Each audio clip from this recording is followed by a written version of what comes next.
They say the cruelest weapon isn't a knife or a gun, it's silence. The kind that greets you when your own child stops listening to the stories that shaped their very existence. I'm about to share something with you that will make you question everything you think you know about family, respect, and the power of a mother's final lesson. My name is Judy Campbell, and what I did to my daughter will either make you applaud or make you gasp. But I promise you this. By the end, you'll understand why sometimes love requires the sharpest kind of truth. Before we jump back in, tell us where you're tuning in from, and if this story touches you, make sure you're subscribed, because tomorrow I've saved something extra special for you. The morning light filters through my kitchen window the same way it has for 43 years, casting familiar shadows across the linoleum floor that Harold installed himself back when we were young and thought we had forever. I'm 72. Now, though my hands still move with purpose as I prepare Sunday breakfast, the ritual I've maintained every week since my daughter Sarah was old enough to sit in a high chair. The bacon sizzles in the cast-iron skillet that belonged to my mother, and I can almost hear her voice reminding me to keep the heat just right, not too high, or it'll burn before it cooks through. People don't understand what it means to be the keeper of family stories until they become one themselves. Every photograph on my mantelpiece holds 1,000 words. Every recipe in my worn cookbook carries the weight of tradition. And every story I tell is a thread in the tapestry of who we are. But somewhere along the way, those threads started feeling more like chains to my daughter, and my voice became background noise in her busy, important life. Sarah will be here in an hour, and I'm already bracing myself for the familiar dance we've perfected over these past few years. She'll kiss my cheek with the efficiency of someone checking an item off a list, settle into Harold's old chair at the kitchen table, and immediately begin scrolling through her phone while I serve breakfast. I'll attempt conversation, sharing news from the neighborhood or memories that surface like bubbles in champagne, and she'll respond with those sounds people make when they're not really listening. Oh, really? That's nice, Mom. The coffee percolates with a steady rhythm that matches my heartbeat. Funny how some sounds become the soundtrack of your life without you realizing it. Harold used to say that morning coffee was our daily communion, a sacred moment before the world demanded our attention. Now I drink it alone, but I still make enough for two out of habit, pouring the extra cup down the drain when Sarah arrives with her oversized travel mug from some trendy coffee shop I've never heard of. I catch my reflection in the toaster's chrome surface, silver hair neatly permed last Tuesday at Dolores's salon, the same style I've worn for 20 years because it frames my face kindly and doesn't require much fuss. My eyes, still sharp, despite the reading glasses I need for small print, hold the accumulated wisdom of 7 decades, though my daughter seems to think they only hold repetition and forgetfulness. The laugh lines around them tell stories of joy, just as the deeper furrows across my forehead speak of worries carried and battles fought, most of them for the woman who now finds my voice tiresome. The house holds its breath around me, every room a museum of the life Harold and I built together. The living room where we watched Sarah take her first steps, the dining room where we celebrated every birthday and holiday, the bedroom where I held Harold's hand as he took his last breath 3 years ago. These walls have absorbed decades of laughter, tears, arguments, and reconciliations. They've heard every story I've ever told, and unlike my daughter, they never interrupt or roll their eyes. I move through my morning routine with the precision of someone who's had practice at being alone. Set the table for 2, though only one place will be truly occupied. Check that the orange juice is fresh, though Sarah will probably decline it, in favor of some expensive bottled water she brings from home. Warm the maple syrup, even though she stopped eating pancakes years ago when she decided carbohydrates were the enemy. These small gestures of hospitality have become acts of faith. Hope dressed up as Sunday breakfast. The phone rings, and I know without looking that it's Sarah calling to confirm she's still coming, as if missing our weekly ritual is even a possibility in my world. Her voice carries that particular quality of someone speaking while multitasking, distracted and slightly impatient even though she initiated the call. Hi, Mom. Just wanted to let you know I'm running about 15 minutes late. Traffic on the interstate is crazy this morning. That's fine, sweetheart. I'll keep everything warm for you. Great. Oh, and Mom, I can only stay for about an hour. Today. I have a conference call at 2 that I need to prepare for. Of course you do, I think, but don't say. Instead, I offer the understanding smile she can't see through the phone. I understand, dear. An hour is perfect. But an hour isn't. Perfect. An hour is barely enough time to scratch the surface of a week's worth of thoughts and observations I've been saving up to share with the only person left in the world who should care about my perspective. An hour means rushing through pleasantries and skipping the stories that give our visits meaning, the ones that connect us to something larger than our individual lives. After I hang up, I stand in my kitchen surrounded by the accumulating evidence of a life well lived. The refrigerator door displays Sarah's college graduation photo, her wedding picture, a newspaper clipping from when she received that promotion at the law firm. I'm proud of her accomplishments, genuinely proud, but somewhere in her climb toward success, she seems to have forgotten that every step she took was built on the foundation of sacrifices I made without complaint. I remember the year I worked 2 jobs to pay for her college textbooks, coming home exhausted to help her study for exams I barely understood. I remember sewing her prom dress by hand, because the one she wanted cost more than our monthly grocery budget, staying up until 3 in the morning to get the beadwork just right. I remember driving her to job interviews during her senior year, waiting in parking lots with a thermos of coffee and encouraging words, celebrating each callback as if it were my own victory. These aren't just memories to me. They're the building blocks of love, the concrete evidence of a devotion that shaped both our lives. But when I try to share these stories, to give context to the woman she became by honoring the journey we took together, I'm met with impatience and the subtle suggestion that my mind is slipping, that I'm repeating myself out of confusion rather than love. The irony isn't lost on me that the child I raised to be strong and independent now uses that strength to dismiss the very person who gave it to her. Harold used to warn me about this, in his gentle way.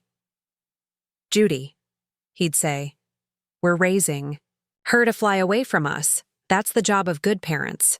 But I don't think he imagined she'd fly so far that she'd forget the nest that launched her.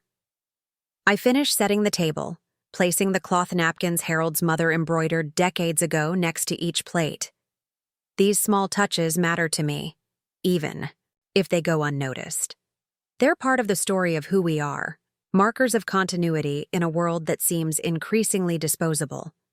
When I use these napkins, I'm honoring Harold's mother, who taught me how to make his favorite Sunday gravy.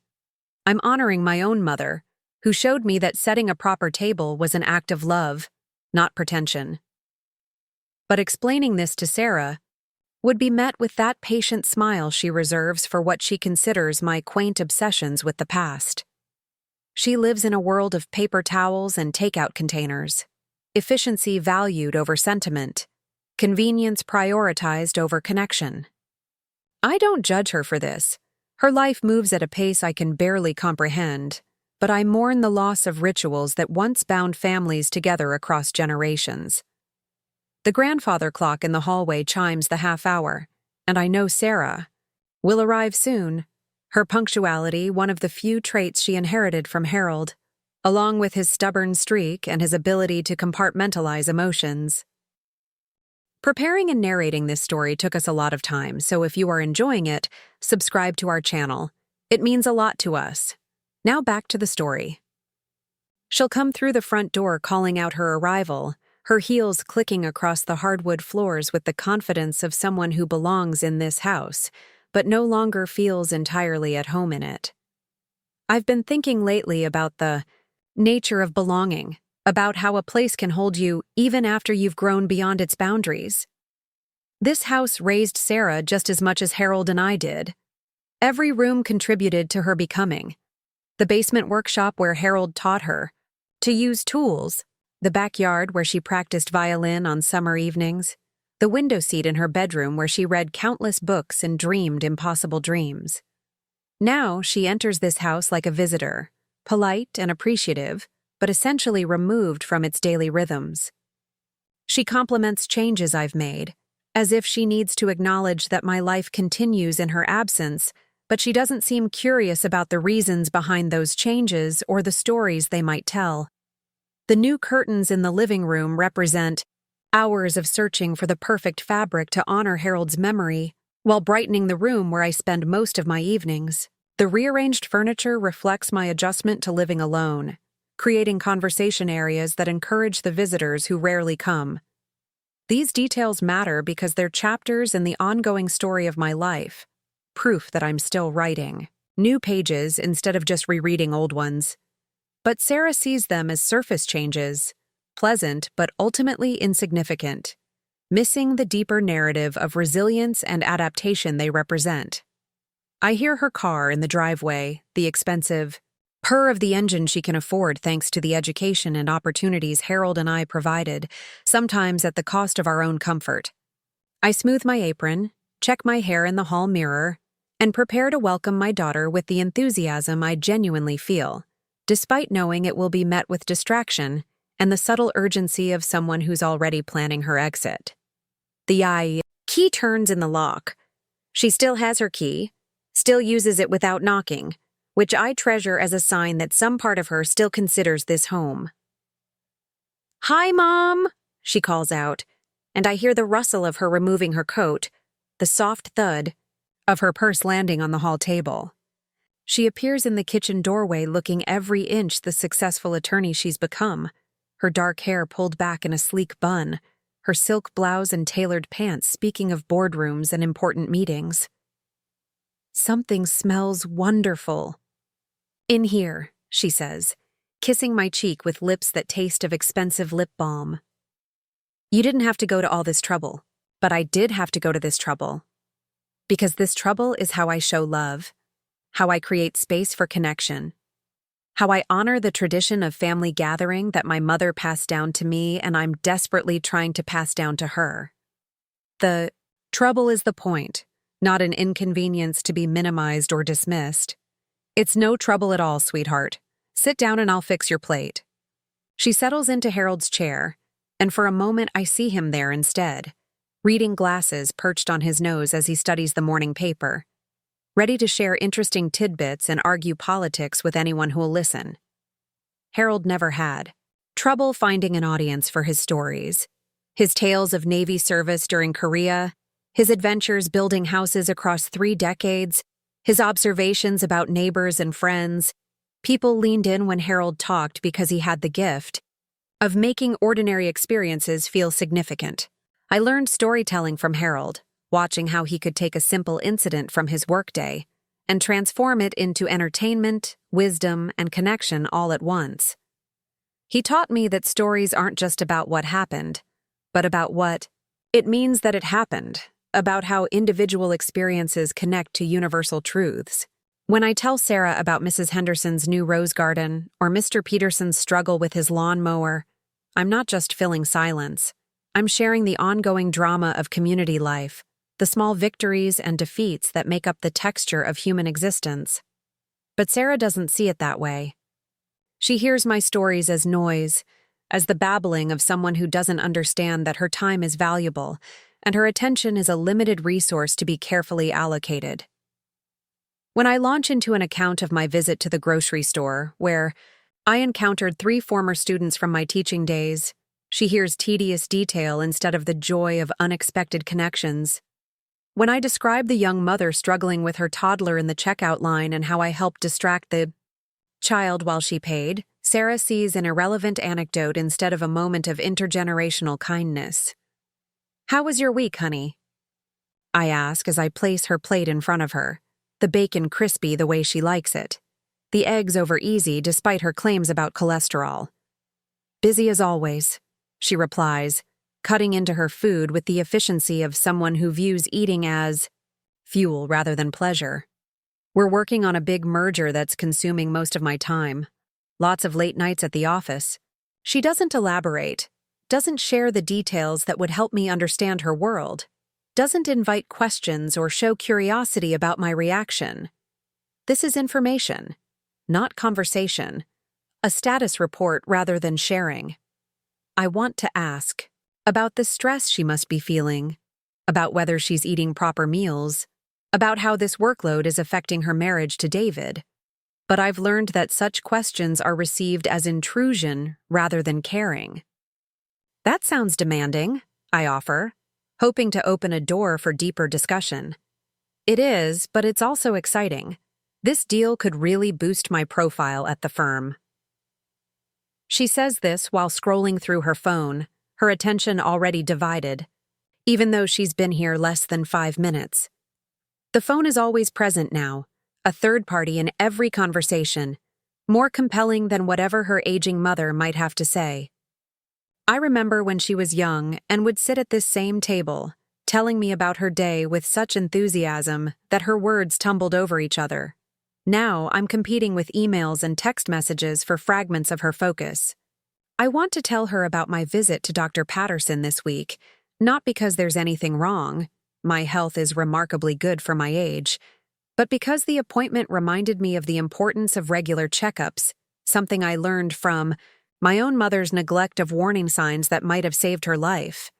But Sarah would hear this as either an attempt to worry her or another old person story about doctors and medications, missing the underlying message about taking care of yourself while you still can. I want to share my conversation with Margaret from down the street, whose husband is showing signs of dementia, and how it made me grateful for my sharp mind while also awakening fears about the future. But Sarah would dismiss this as neighborhood gossip, failing to recognize it as my way of processing anxieties about aging and mortality that become more pressing with each passing year. I want to describe the beautiful sunrise I witnessed from my bedroom window yesterday morning, how the light transformed the ordinary view into something magical, reminding me that wonder is still possible even in the midst of loss and loneliness. But Sarah would hear this as the rambling of someone with too much time on her hands, not understanding that these moments of beauty are gifts that sustain me through the harder passages of widowhood. Instead, I eat my breakfast in relative silence, occasionally offering comments about the food or the weather that require minimal response. Sarah nods and makes appropriate sounds while managing her phone, her mind clearly elsewhere. This is what our Sunday visits have become, parallel activities rather than shared experiences, my hunger for connection bumping up against her tolerance for family obligation. I was thinking about your father yesterday, I venture, testing the waters for a story I've been wanting to share. Sarah looks up from her phone with that expression I've come to recognize, the one that says she's bracing herself for something she's heard before. Oh yeah? What about Dad? I was going through some of his old letters from the service, and I found one he wrote to his mother about meeting me. He described our first date in such detail, down to the color of my dress and the song that was playing when we danced. I had no idea he paid such close attention to those things. Sarah's smile is polite, but distant. That's sweet, Mom. Dad was always observant. She's already looking back at her phone, the moment lost before it could develop into something meaningful. I want to read her the letter, to share Harold's words about falling in love with a woman who made him believe in forever, to show her the tenderness that existed between her parents long before she was born. I want to talk about how young we were, how uncertain about the future, how the love that created her began with such simple moments of recognition and choice. But I can see that she's not interested in the details, not curious about the story behind her own existence. The letter will go back into its box, another piece of family history that will die with me because no one else values it enough to listen. Your father had such a way with words, I continue, unable to let the moment pass completely. He could make the ordinary seem extraordinary just by the way he described it. Sarah murmurs, typing something on her phone. This is the sound of dismissal disguised as acknowledgement, the noise people make when they want you to think they're listening without actually engaging. I've become an expert at recognizing these conversational dead ends, these polite but firm signals that my stories are not welcome. The silence stretches between us, filled only by the sounds of eating and the soft clicks of her phone. I study my daughter's face, looking for traces of the child who used to beg for just one more story at bedtime, who would sit still for hours while I read aloud or shared memories of my own childhood. That child grew into a teenager who still sought my advice about friends and boys and college applications, who valued my perspective even when she disagreed with it. Somewhere in her 20s, that changed. My opinions became outdated, my experiences irrelevant to her modern life, my stories repetitive rather than revelatory. I understood that some of this was natural, the process of establishing independence and adult identity. But I didn't expect it to harden into permanent dismissal, to crystallize into the assumption that age equals irrelevance. I should probably head out soon, Sarah says, glancing at her watch. I want to review my notes before that conference call. Of course she does. There's always somewhere else she needs to be, something more important demanding her attention. I nod and begin clearing the dishes, my movements automatic after decades of practice. She helps, carrying plates to the sink with the efficiency of someone performing a necessary task rather than participating in a shared ritual. Thank you for breakfast, Mom. It was delicious as always. As always, even her compliments have become routine, delivered with the same tone she might use to thank a restaurant server. I want to ask her if she remembers when these Sunday breakfasts meant something to her, when she looked forward to our time together instead of enduring it. I want to ask when I became an obligation instead of a person she genuinely wanted to spend time with. Instead, I smile and accept her kiss goodbye, watching from the window as she backs out of the driveway with the same efficiency with which she conducts every aspect of her life. Her car disappears around the corner, and I'm alone again with the dishes and the silence and the weight of all the stories I didn't get to tell. This is my life now, measured in the spaces between Sarah's visits, sustained by the hope that next week might be different, that something will shift in her heart or her schedule to create room for the connection I crave. I'm not asking for hours of her time or elaborate gestures of attention. I just want her to see me as more than a repository of old stories, to understand that my voice carries wisdom earned through 7 decades of living, loving, and learning.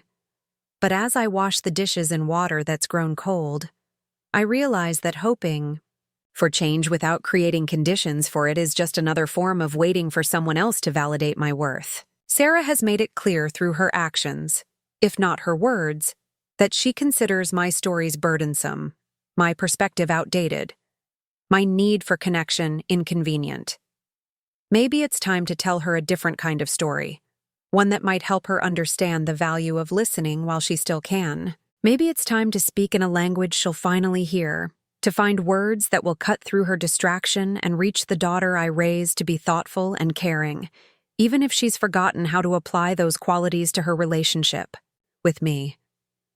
I dry my hands on the dish towel my mother embroidered with tiny roses, another piece of family history that will become meaningless when I'm gone. But for now, it's still here, still beautiful, still carrying the love of the woman who created it. And maybe that's enough, to keep creating beauty and meaning even when it seems unappreciated, to keep telling stories even when it feels like no one is listening. Because stories have power beyond their audience.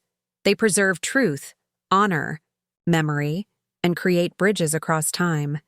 And sometimes the most important story you tell is the one that teaches someone the consequences of not listening.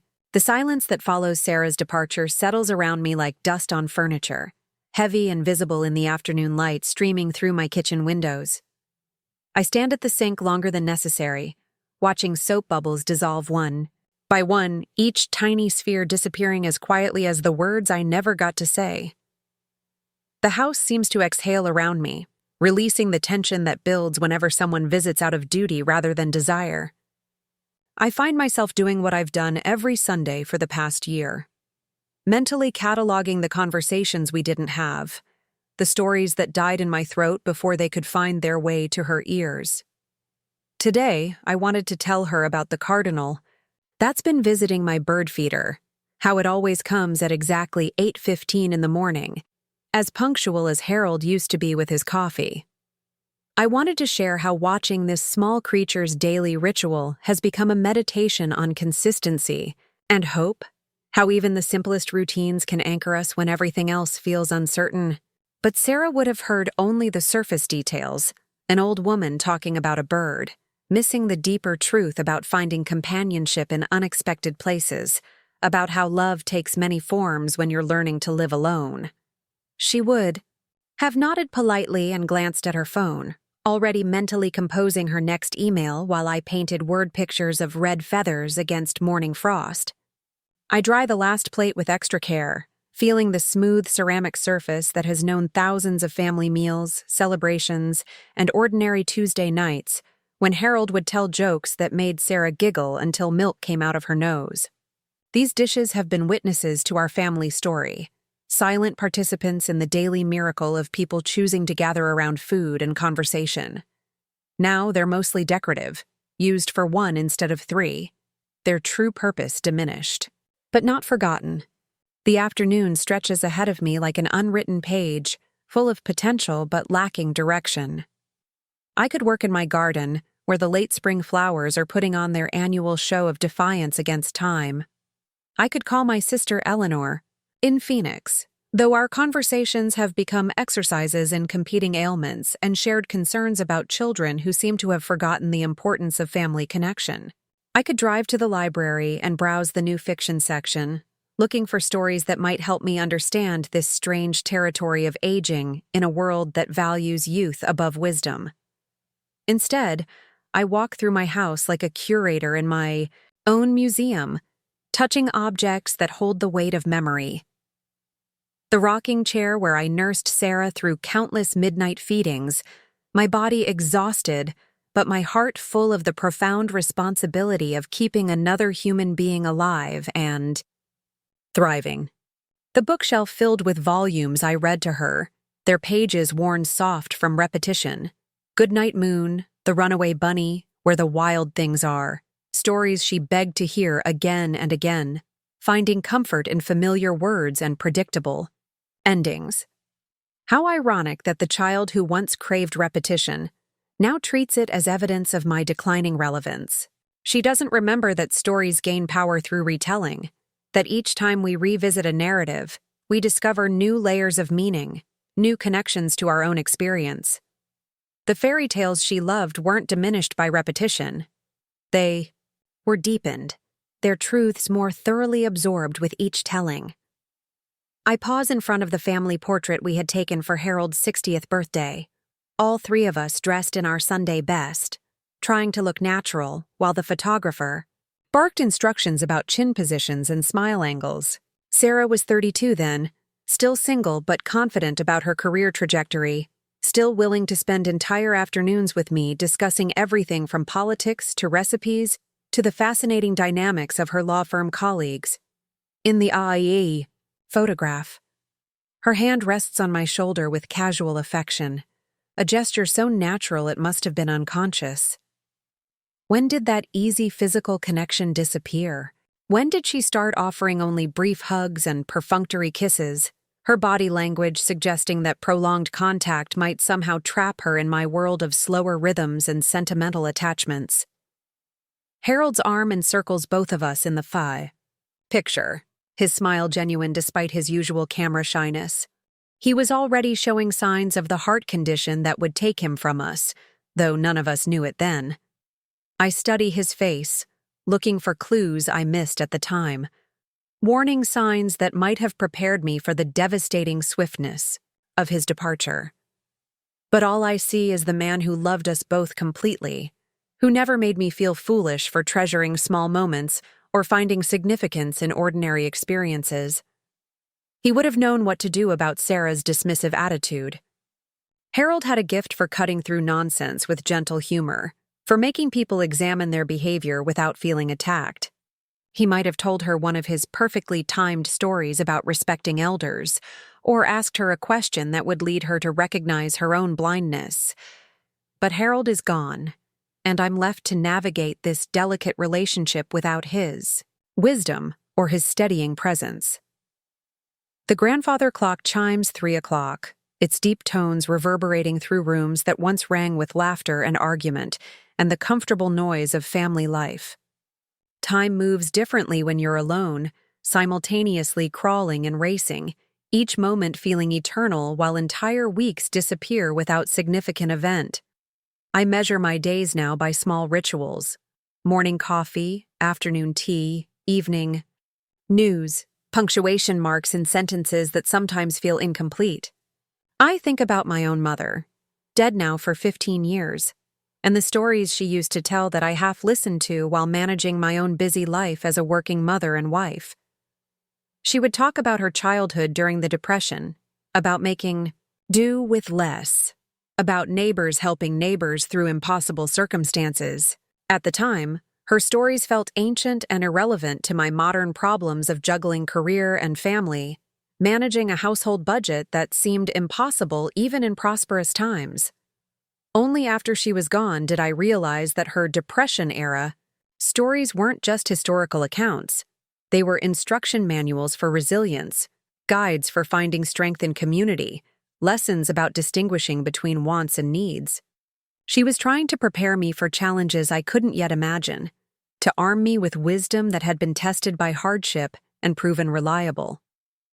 Now I find myself wanting to tell Sarah similar stories, to share what I learned from watching Harold battle cancer with dignity, from rebuilding my identity after his death, from discovering strength I didn't know I possessed. But she hears these attempts as dwelling on the past instead of recognizing them as preparation for the future, as if my experiences have no relevance to the challenges she might someday face. The irony isn't lost on me that I once felt impatient with my mother's repetitive stories, just as Sarah now feels impatient with mine. The difference is that I eventually learned to listen, to understand that repetition was her way of ensuring that important truths wouldn't be lost.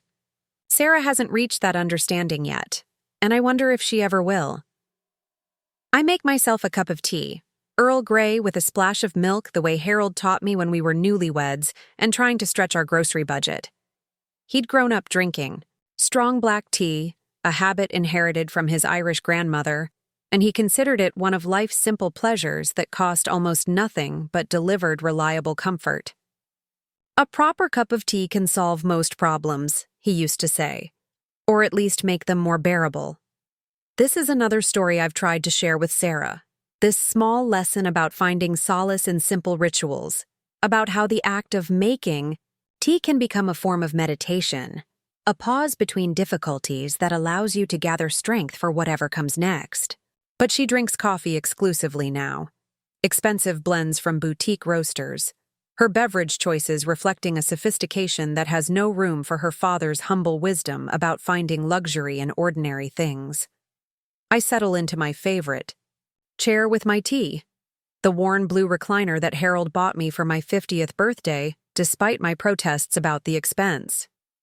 "Every woman needs a chair that's entirely her own," he'd said.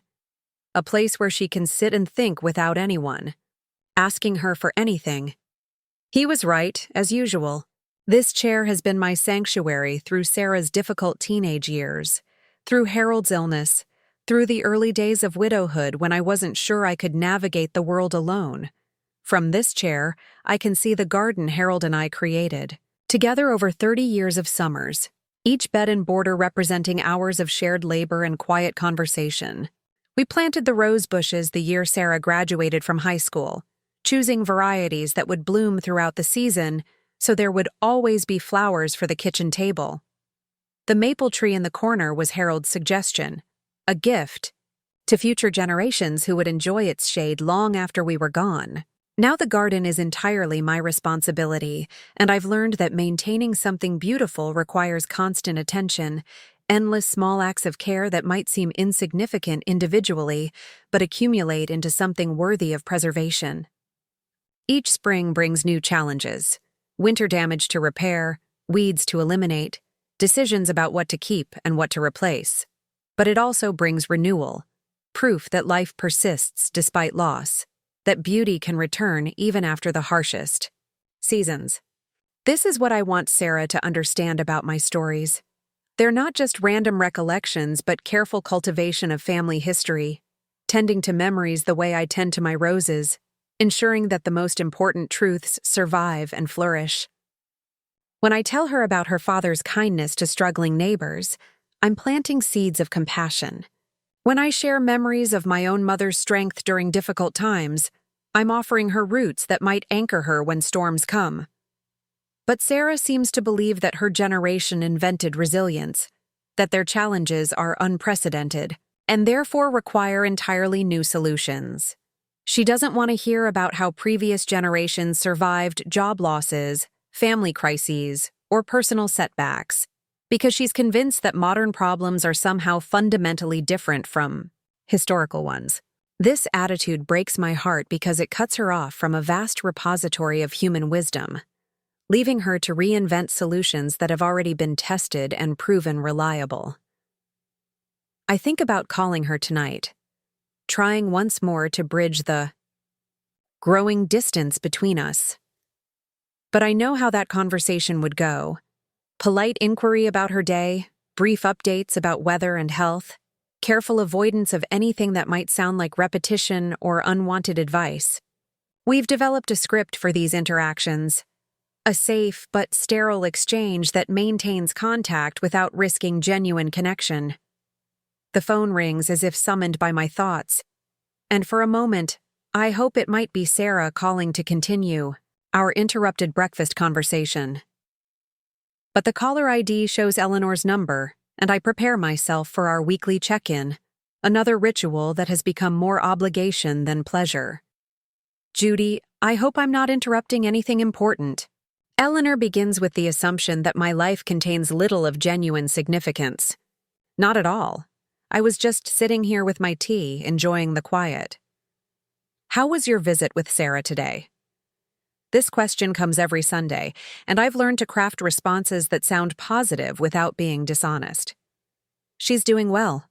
Very busy with work, as usual. That's good, I suppose, though I worry that she works too hard. Young people today don't understand the importance of balance. Eleanor's criticism of Sarah stings, even though it echoes my own concerns.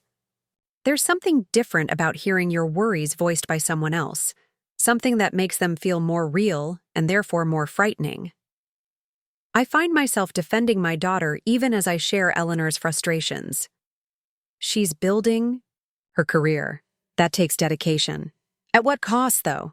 When was the last time she really spent time with you? Not just those quick Sunday visits. The question hangs in the air like smoke, acrid and impossible to ignore. When was the last time Sarah and I had a real conversation, the kind that meandered? Through topics and emotions, building understanding through shared exploration of ideas. When did we last laugh together until our stomachs hurt, or sit in comfortable silence without the intrusion of electronic devices? She's dealing with a lot of pressure at work, I offer weakly. We all had pressure, Judy, but we still made time for family. We understood that relationships require investment, not just maintenance. Eleanor's words cut close to the bone because they name something I've been avoiding: the recognition that Sarah's behavior represents a choice, not just a circumstance. She could make time for meaningful conversation if she valued it.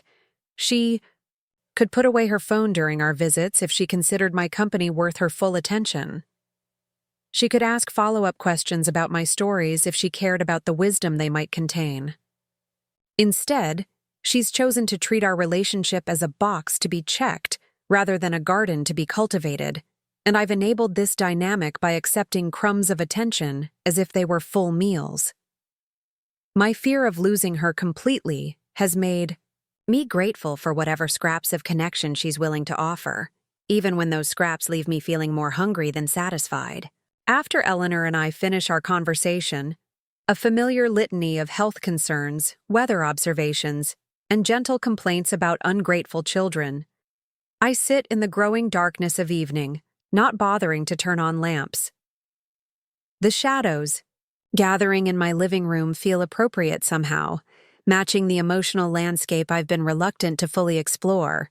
I've been telling myself that Sarah's dismissiveness is temporary, a phase that will pass when her life becomes less demanding or when she matures enough to recognize the value of family history. But what if this is who she's become permanently? What if her impatience with my stories reflects a fundamental shift in her character, a hardening into someone who has no time for anything that doesn't serve her immediate professional or personal goals? The thought terrifies me more than my own mortality because it suggests that everything I tried to teach her about love, compassion, and connection has been overwritten by a culture that values efficiency above relationship, achievement above wisdom, independence above interdependence. If that's true, then I've failed in the most important job of my life, raising a daughter who understands that we're all part of something larger than ourselves, threads in a tapestry that gains meaning through its connections. But maybe failure is too harsh a word. Maybe I've been approaching this situation with the wrong strategy, trying to force connection instead of creating conditions that might naturally lead to it. Harold always said that you can't make someone care about something, but you can sometimes help them discover why they should care. Perhaps it's time to stop hoping that Sarah will spontaneously develop interest in my stories and start thinking about how to demonstrate their value in ways she can't ignore. I rise from my chair and turn on the lights, banishing the shadows that have been gathering around my thoughts as well as my furniture.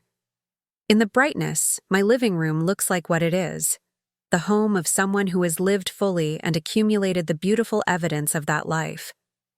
The photographs, the books, the small treasures collected over decades of birthdays and anniversaries tell the story of love given and received, of a family that once valued being together more than being anywhere else.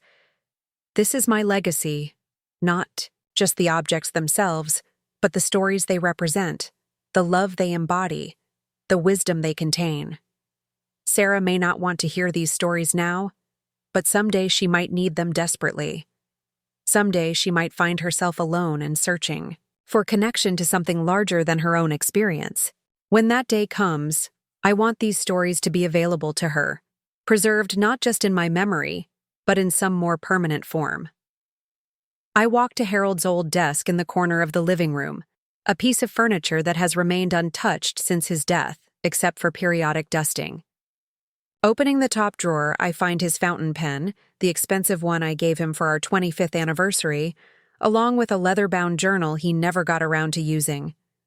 The pages are still blank, waiting for someone to fill them with words that matter.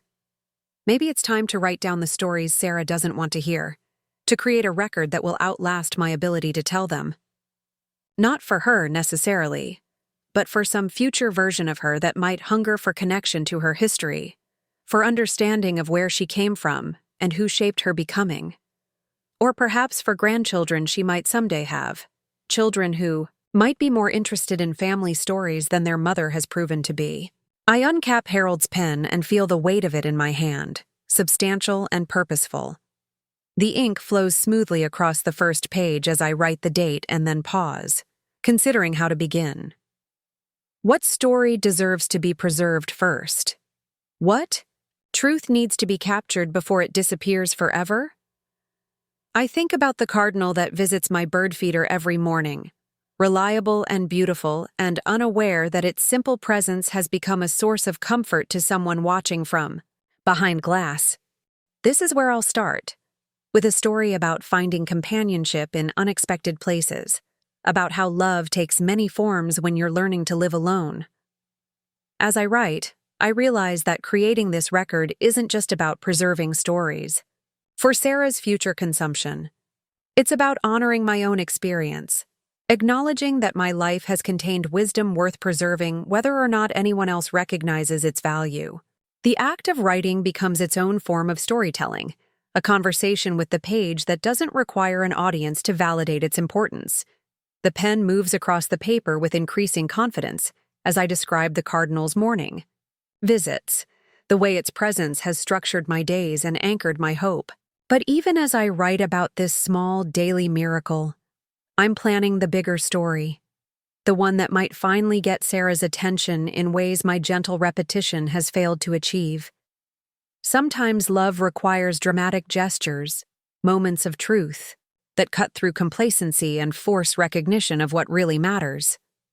Harold understood this when he surprised me with the recliner I thought we couldn't afford, when he planned elaborate celebrations for milestones I'd forgotten were important, when he found ways to show rather than just tell me how much our life together meant to him.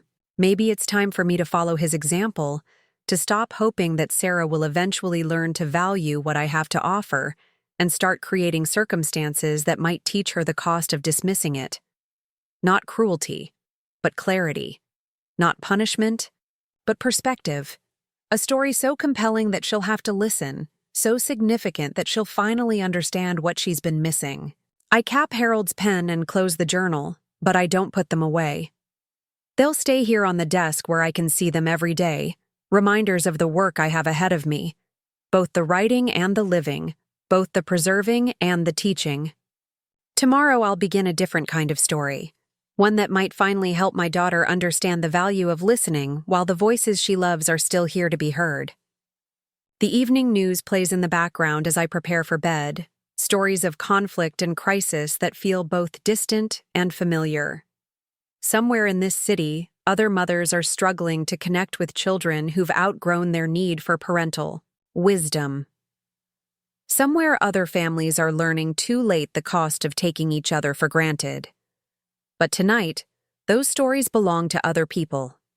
Tonight, I'm focused on writing my own ending, one that honors both love and truth, patience, and courage. As I turn off the lights and climb the stairs to my bedroom, I feel something I haven't experienced in months. Anticipation. Not the dread of another disappointing Sunday, but genuine curiosity about what comes next. Change is coming. I can feel it in my bones like weather, and for the first time in a long while, I'm the one who gets to decide what that change looks like. The Cardinal will still visit tomorrow morning at 8:15, faithful to its routine regardless of human drama. But everything else is about to shift, and maybe that's exactly what both Sarah and I need. A reminder that stories have power, beyond their telling, that love sometimes requires uncomfortable truths, and that the most important lessons often come disguised as consequences we never saw coming. Monday morning arrives with the punctual Cardinal at 8:15. It's red, feathers brilliant against the pale sky. I watch from my kitchen window as it perches on the feeder's edge, selecting seeds with deliberate care before flying away to whatever secret world sustains it between visits. This small creature has become my teacher in consistency, showing me that some rituals matter precisely because they happen without fanfare or audience, creating structure in the vast emptiness of unscheduled days. Today feels different, charged with possibility in a way I haven't experienced since Harold's death. I dress with more care than usual, choosing the navy blue suit I wore to Sarah's law school graduation, a garment that still fits despite the years and carries the memory of pride so intense it made my chest ache. Looking in the mirror, I see a woman who has weathered 7 decades with grace intact, whose eyes still hold intelligence and determination despite the lines that map a geography of laughter and worry. The drive to downtown takes longer than I remember, traffic patterns having shifted in ways that make familiar routes feel foreign. Young people rush past my car with the aggressive urgency that characterizes modern life, their faces set in expressions of permanent stress that would have alarmed me when Sarah was their age. Now I recognize this look as standard equipment for her generation, armor against a world that demands constant performance and offers little patience for reflection. Franklin, Hartwell and Associates occupies 3 floors of a glass building that reaches toward the sky with the confidence of money well invested. I've been here only once before, for the reception celebrating Sarah's partnership. An evening where I smiled until my cheeks hurt while making conversation with people who spoke in legal jargon and measured success solely in billable hours. The lobby intimidates with its marble floors and abstract sculptures that probably cost more than most people's annual salaries, art chosen to impress rather than inspire. The receptionist, a young woman with perfect makeup and a professional smile, looks surprised when I give my name and ask to see Mr. Franklin. Elderly women don't typically arrive unannounced at prestigious law firms, and I can see her calculating whether I'm someone who matters or someone who can be politely dismissed. When I mention that I'm Sarah Campbell's mother, her expression shifts to respectful attention, and within minutes, I'm being escorted to an elevator that rises silently toward the executive floors. James Franklin's office overlooks the city with the commanding view that successful men expect as their due. He's younger than I anticipated, perhaps 55, with silver hair that suggests wisdom, while his tailored suit broadcasts prosperity. His handshake is firm without being aggressive, and his smile seems genuine rather than practiced, qualities that help me understand why Harold trusted him with our legal affairs all those years ago. Mrs. Campbell, what a delightful surprise. I hope everything is well with Sarah. She's one of our most valued partners, you know. The pride in his voice when he mentions my daughter warms something deep in my chest, a maternal satisfaction that never dims despite our current difficulties. Sarah has built something impressive here, earned respect through competence and dedication that required sacrifices I may never fully understand. This knowledge doesn't excuse her dismissive attitude toward family, but it provides context for the pressures that shape her choices. Sarah is flourishing. Thank you for asking. I'm here on a more personal matter, though it does involve estate planning. I'd like to make some changes to my will. Mr. Franklin gestures toward the leather chairs arranged around a coffee table. That probably costs more than my monthly budget. His assistant appears with coffee in china cups, the kind of gracious service that money can buy but doesn't necessarily deserve. I accept the coffee gratefully, using the ritual of cream and sugar to organize my thoughts before beginning the conversation that will set everything in motion. Of course, Mrs. Campbell. Have there been significant changes in your circumstances since we last updated your documents? You could say that. I've been doing a great deal of thinking about legacy lately, about what it means to pass something meaningful to the next generation. I'm concerned that Sarah may not fully appreciate the responsibility that comes with inheritance. Mr. Franklin's expression becomes carefully neutral, the professional mask of someone who has learned not to react to family drama that might complicate legal proceedings. He's probably heard every variation of parent-child conflict that wealth can create, from children who waste fortunes to parents who use money as weapons of control. But my situation is different because it's not really about money at all. What specific changes did you have in mind? I want to leave my house and the majority of my assets to charity. The Riverside Community Center has a program for senior citizens that could benefit enormously from additional funding. They provide meals, transportation, and social activities for people who might otherwise spend their days in isolation. The silence that follows my statement stretches long enough for doubt to creep in around the edges of my determination. Am I making a mistake driven by hurt feelings rather than clear thinking? Is this punishment disguised as principle, or principle that might look like punishment? But then I remember Sunday's breakfast, Sarah's divided attention, the casual dismissal of stories that represent my attempts to share wisdom earned through decades of living. That's very generous, Mrs. Campbell. But such a significant change would essentially disinherit Sarah completely. Are you certain this reflects your true wishes? I'm leaving her something more valuable than money, Mr. Franklin. I'm leaving her a lesson about the importance of paying attention to people while they're still here to be heard. Maybe when she realizes what her dismissive attitude has cost her, she'll understand the value of listening to the stories that connect us to something larger than ourselves. Mr. Franklin leans back in his chair, his fingers steepled in the E, universal gesture of careful consideration. He's probably calculating the potential for legal challenges, family disputes, and professional complications that might arise from such a dramatic change. But he's also a father himself, judging by the family photographs on his desk, and perhaps he understands the particular pain of feeling invisible to your own children. Have you discussed these concerns with Sarah directly? Many times, in many ways. But she's convinced that my stories are evidence of mental decline rather than offerings of love and wisdom. She hears repetition where I intend connection, tedium where I hope to create understanding. This change isn't about punishment, Mr. Franklin.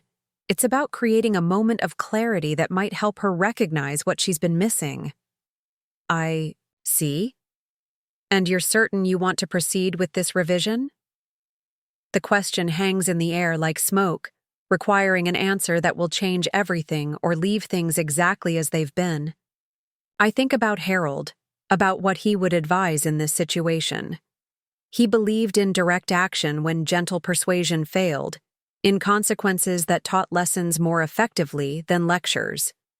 He would understand that sometimes love requires uncomfortable truths that the deepest kindness might initially feel like cruelty. I am certain, but I have one specific request about how this information is communicated. For the next hour, we work through the legal language that will transform my intentions into binding reality. Mr. Franklin's secretary takes notes while we discuss contingencies and clarifications, the mundane details that give structure to life-changing decisions. The process feels both momentous and anticlimactic, like most significant choices that happen in offices with fluorescent lighting and institutional carpeting. The documents will be ready for signing by Thursday, giving me 3 days to live with this decision before it becomes irrevocable. 3 days to imagine Sarah's reaction, to prepare for the conversation that will either repair our relationship or damage it beyond recognition. But some risks are worth taking when the alternative is watching someone you love drift away through their own blindness. On the drive home, I detour through the neighborhood where Sarah and David live, a subdivision of large houses on manicured lots that represent the American dream achieved through professional success. Their home is beautiful in the way that money can buy. Perfect landscaping, expensive cars in the driveway, architectural details that speak of taste and prosperity. But looking at it from the street, I feel the same emptiness I experience in their marriage, a sense that something essential is missing despite the impressive surface. Sarah and David met at the law firm 7 years ago, a partnership built on shared ambition and compatible lifestyle goals, rather than the passionate connection that sustained Harold and me through 4 decades of marriage. They're good people, who care about each other in practical ways, but I've never seen them look at each other the way Harold looked at me when he thought I wasn't watching, with wonder that someone so wonderful had chosen to share life with him. Their house reflects their relationship, beautiful, functional, and somehow sterile, lacking the accumulated chaos that comes from lives fully lived together. There are no worn spots on the furniture from favorite reading positions, no gardens, grown wild with personal preference, no rooms that exist solely because someone loves beautiful things more than practical ones. Everything is coordinated and intentional, designed for entertaining rather than living. I drive slowly past their house, not stopping but taking time to really see the life Sarah has built without my input or approval. This is success as her generation defines it: financial security, professional recognition, social status marked by zip codes and car brands. She has achieved everything our culture promises will bring happiness. Yet our Sunday conversations reveal a woman who seems driven by anxiety rather than joy, who measures worth through productivity rather than connection. Maybe this is why my stories irritate her so much. They come from a different value system, one that prioritized relationships over achievements, community over competition, contentment over constant striving. When I tell her about the neighbor who brought soup when Harold was sick, I'm not just sharing information. I'm advocating for a way of being in the world that her lifestyle doesn't accommodate, but she's 45 years old, established in patterns that serve her professional life even if they impoverish her emotional one. Who am I to suggest that success might be measured differently, that a life can be rich without being lucrative, meaningful without being impressive? Maybe my stories don't just bore her. Maybe they threaten the narrative she's constructed about what matters. This thought stops me at a red light longer than necessary. drivers behind me honking their impatience while I grapple with a possibility I hadn't fully considered. What if Sarah's dismissiveness isn't just about busy schedules or generational differences? What if she actively resists my stories because they remind her of choices she didn't make, paths she didn't take, values she discarded in pursuit of the life she thought she wanted?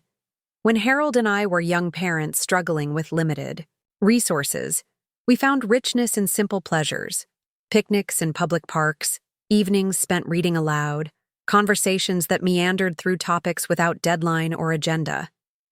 We created traditions that cost nothing but time and attention, rituals that bound us together more securely than any material comfort could have managed. Sarah grew up surrounded by this abundance of connection, but she left it behind for a world that offers different rewards. The light changes, and I drive home slowly, my mind working through implications I hadn't fully grasped until now. Maybe changing my will isn't just about teaching Sarah to value family stories. Maybe it's about forcing her to confront the trade-offs she's made, the relationships she's sacrificed for professional advancement, the inheritance of love she's been too busy to claim.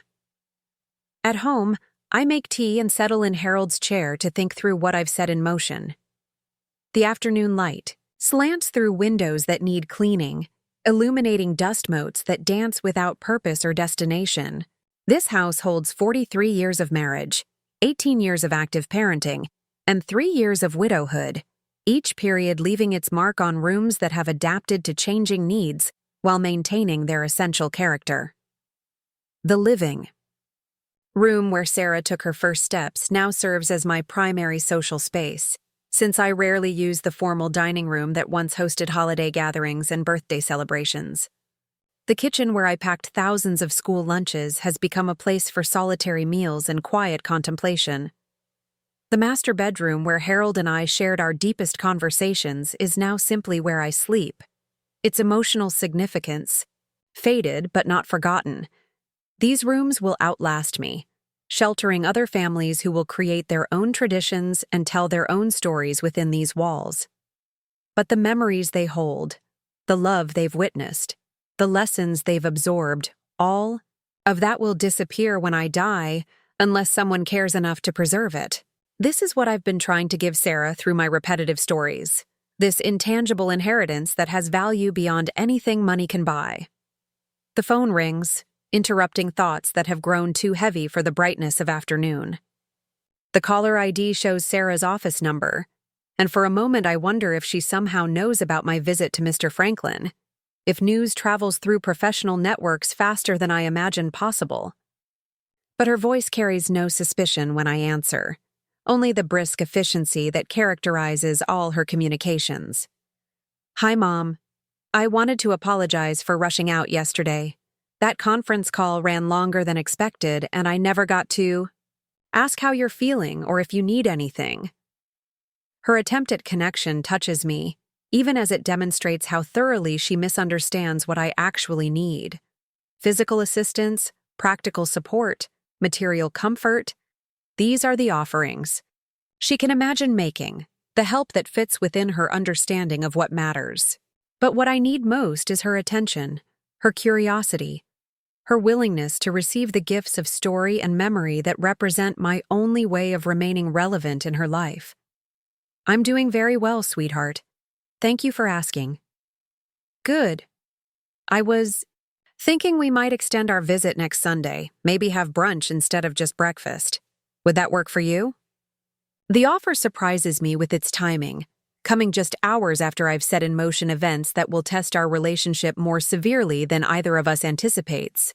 Is this coincidence or intuition, her subconscious recognition that something important is shifting between us? Either way, it represents an opportunity I can't waste. "That sounds lovely, Sarah. I'd enjoy having more time together." "Great. I'll plan to arrive around 10 and we can take our time with the meal. Maybe you could tell me some of those stories about Dad's military service. I realized yesterday that I don't remember all the details." Her words hit me like physical sensation, a warmth that spreads from my chest outward to fingertips and toes. This is what I've been hoping for, praying for, waiting for, with the patience of someone who understands that the most important changes happen slowly, and then all at once. She wants to hear my stories, to engage with family history, to value the perspective that I've been desperate to share. But the timing creates a dilemma I hadn't anticipated. Next Sunday, she'll arrive expecting a pleasant brunch and stories about her father's heroism, unaware that I have a very different kind of story to tell, one about inheritance and respect, consequences and clarity. Will my revelation seem like a betrayal of this tentative reconnection, or will it provide the context that makes her newfound interest in family stories feel more urgent and authentic? I'd love to share those stories with you, I tell her, meaning it completely while knowing that the story I most need to tell isn't the one she's expecting to hear. After we hang up, I sit in the gathering dusk wondering if I should call Mr. Franklin and delay the signing of my new will. Sarah's request for extended time together suggests that our relationship might be healing naturally without the dramatic intervention I've planned. Maybe patience will prove more effective than confrontation, love more powerful than lessons delivered through shock. But then I remember years of patient waiting, countless stories offered and dismissed, dozens of conversations that went nowhere because only one person was truly participating. Change that comes too slowly can be mistaken for no change at all. And I'm 72 years old with no guarantee of unlimited time to keep hoping for Sarah's spontaneous transformation. The cardinal doesn't worry about whether tomorrow will bring the same reliable routine of seeds and satisfaction. It simply shows up each morning, faithful to its own needs and trusting that consistency will be rewarded. Maybe this is my lesson, to remain true to my own values and needs, to create consequences that reflect the importance of what I'm trying to preserve, regardless of whether those consequences feel comfortable or kind. I turn on the lamps as darkness settles around my house, each light creating a circle of warmth that pushes back against the encroaching night. In this illumination, my living room looks like what it is, the home of someone who has lived fully and accumulated the beautiful evidence of that life. The photographs, the books, the small treasures collected over decades of birthdays and anniversaries tell the story of love given and received, of a family that once valued being together more than being anywhere else. This is what I'm fighting, for not just the preservation of objects, but the continuation of values they represent. When I change my will, I'm not abandoning Sarah. I'm challenging her to examine what really matters before it's too late to choose differently. Some gifts can only be received by those who understand their value, and perhaps the gift of inheritance will help her recognize the value of everything else I've been trying to give her. Thursday arrives with unseasonable warmth that brings neighbors out to tend their yards and walk their dogs, the kind of weather that makes ordinary suburban streets feel like stages for human drama. I dress carefully for my appointment with Mr. Franklin, choosing the same navy suit, but adding Harold's mother's pearl necklace, a piece of jewelry that connects me to the woman who taught me that family treasures hold more than monetary value. The signing takes place in a conference room with windows that overlook the city where Sarah has built her career, where she measures success through settlements won and partnerships earned. Mr. Franklin explains each document carefully, ensuring that I understand the legal implications of decisions that will survive my death by decades. His assistant serves as witness, a young man who probably can't imagine making choices that will affect people he'll never meet. When I sign my name on the final page, the pen feels heavier than before, weighted with consequences that seem both inevitable and shocking. This single act will change everything while changing nothing, creating possibilities for reconciliation or estrangement that won't be realized until some unknown future moment when death makes secrets impossible to maintain. The documents will be filed with our office, Mrs. Campbell, and copies will be sent to you within the week. Is there anything else you need regarding the implementation of these changes? Just your promise that when the time comes, you'll handle the notification exactly as we discussed. Of course, though I hope that day is many years in the future. His kindness touches me, this professional courtesy offered by someone who deals with family drama as a routine part of his practice. He's probably seen every variation of inheritance conflict, from bitter children fighting over scraps to generous parents whose gifts are taken for granted. But each story is personal, to the people living it, unique in its particular combinations of love and disappointment, hope and fear. On the drive home, I stop at the cemetery where Harold rests under the maple tree we chose, because it would provide shade for visitors and beauty for passers-by. His headstone bears the simple inscription we agreed upon during one of those impossible conversations that terminal illness forces: beloved husband and father, a man who lived with integrity and died with grace. What it doesn't say is how much I miss his counsel in situations like this. How much I wish I could ask him whether I'm being wise or vindictive, loving or destructive. But Harold isn't here to guide me through this decision, just as he won't be here to see its consequences.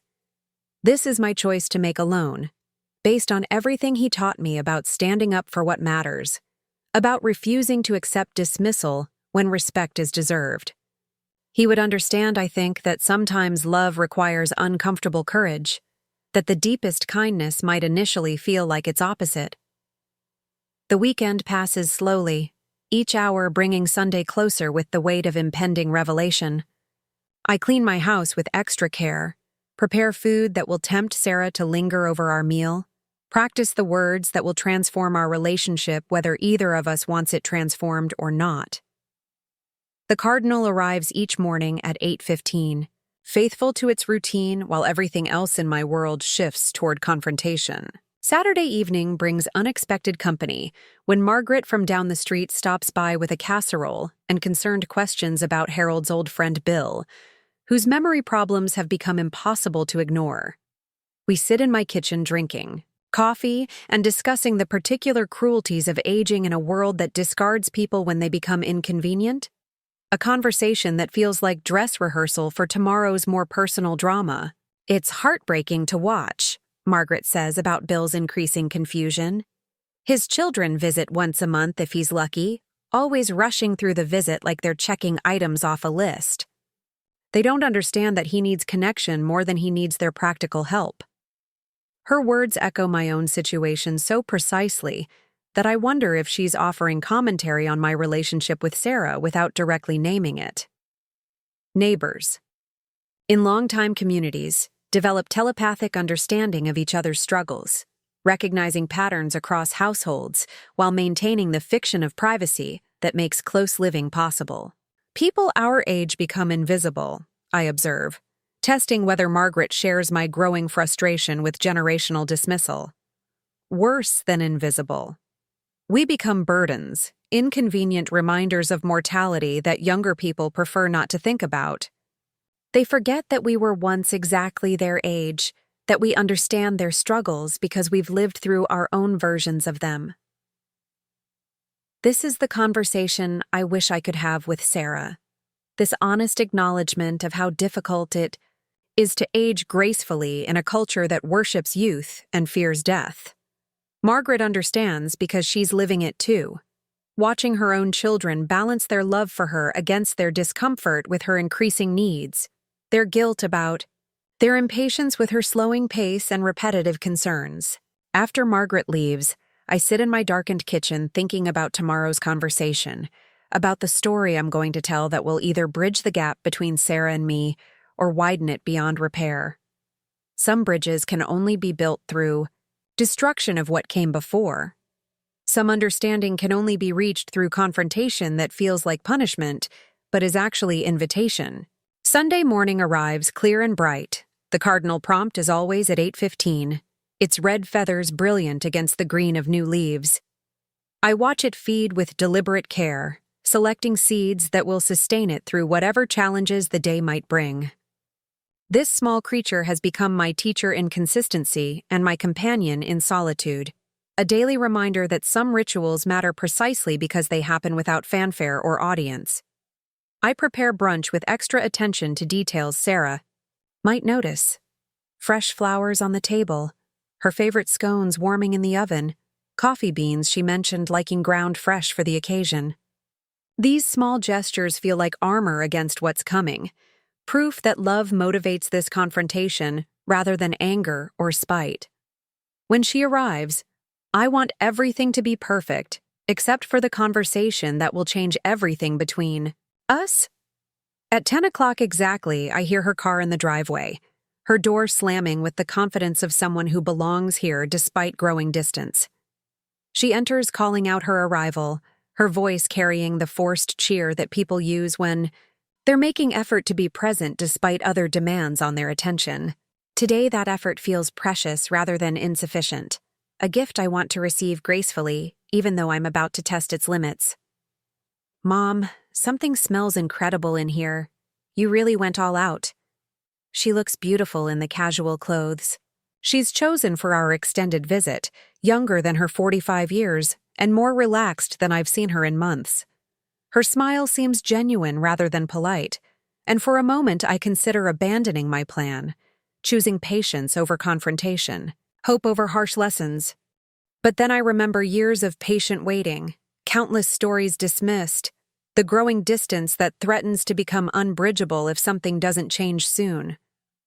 I wanted today to be special, I tell her, meaning it more deeply than she can possibly understand. Sarah settles into her father's chair with an ease that speaks of genuine comfort, her body language more relaxed than I've witnessed in months.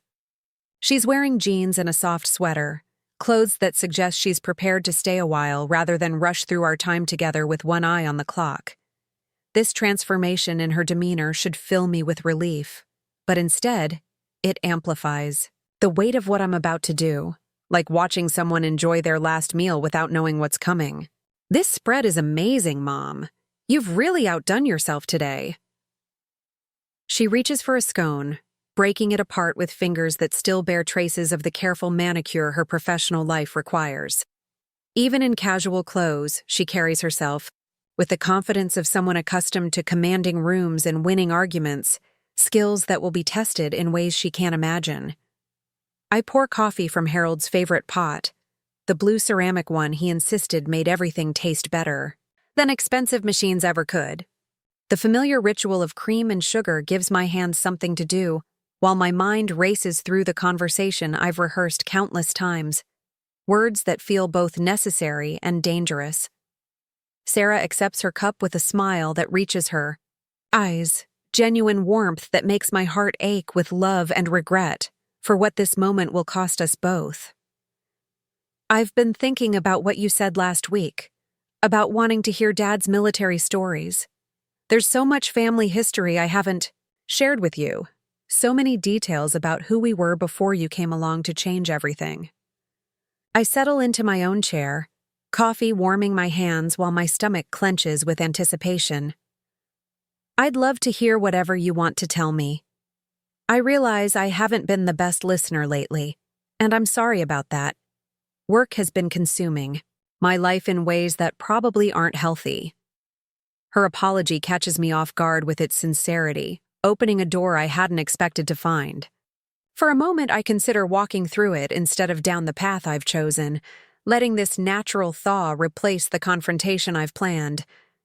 But then I remember all the other moments when she's seemed to be softening, only to return to her old patterns once the immediate guilt passed.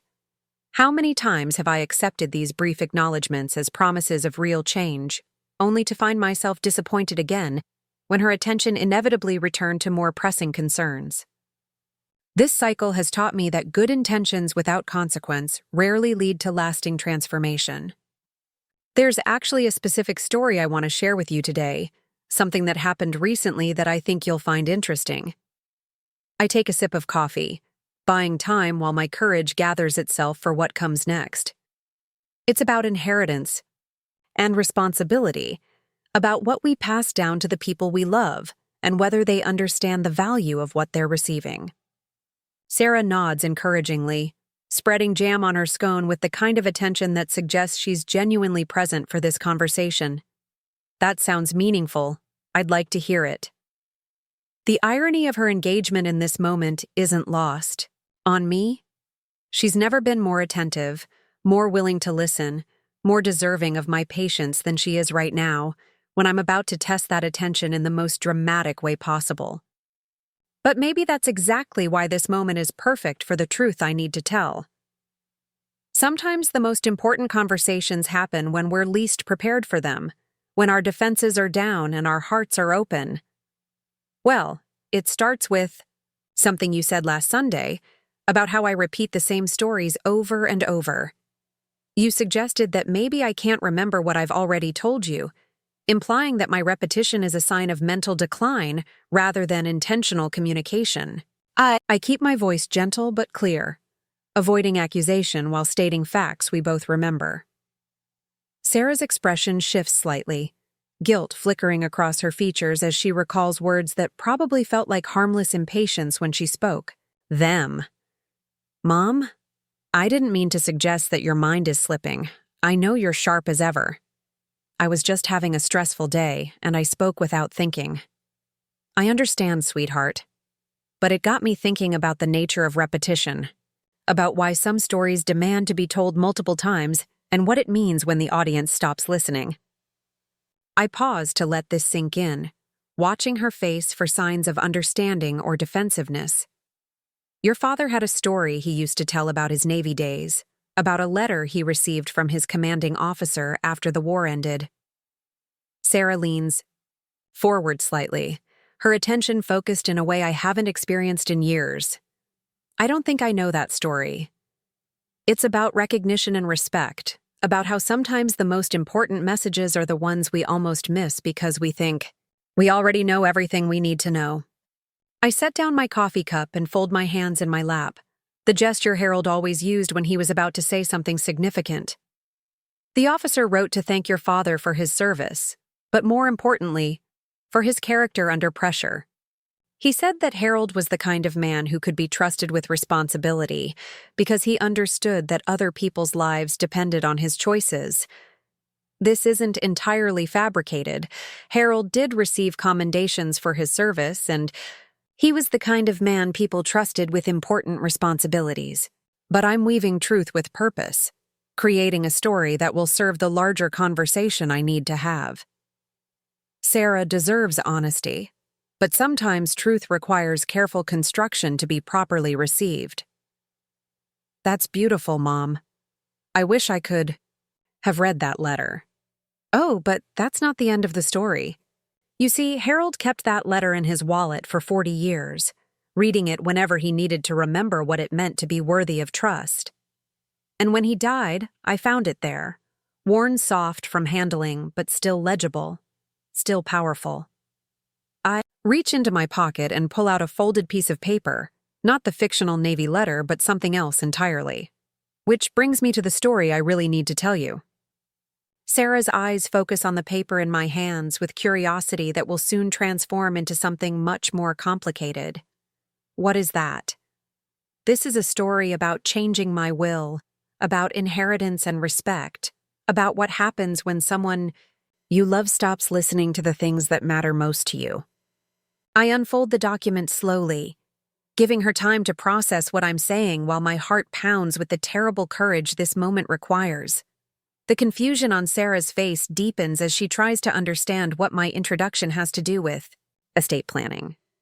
I'm not sure I follow, Mom. Are you saying you've made changes to your will? I'm saying I've been trying to tell you this story for weeks now, but every time I start talking about important things, you dismiss my words as repetition or rambling. So today I'm going to tell it clearly, once and for all, and you're going to listen to every word because it affects your future in ways you haven't imagined. The shift in my tone alerts her to the gravity of what's happening, and I watch her posture change from relaxed attention to cautious alertness. She sets down her coffee cup with deliberate care, as if sudden movements might shatter whatever delicate balance we've achieved in this conversation. Mom, you're starting to worry me. What changes have you made? I've left everything to charity, Sarah. The house, my savings, all of it goes to the Riverside Community Center to fund programs for seniors who don't have families willing to listen to their stories. The words land between us like stones dropped into still water, creating ripples that will spread far beyond this moment. The color drains from Sarah's face as she processes this information, her lawyer's mind immediately calculating implications while her daughter's heart struggles to understand the motivation behind such a dramatic decision. You can't be serious. Why would you do something like that?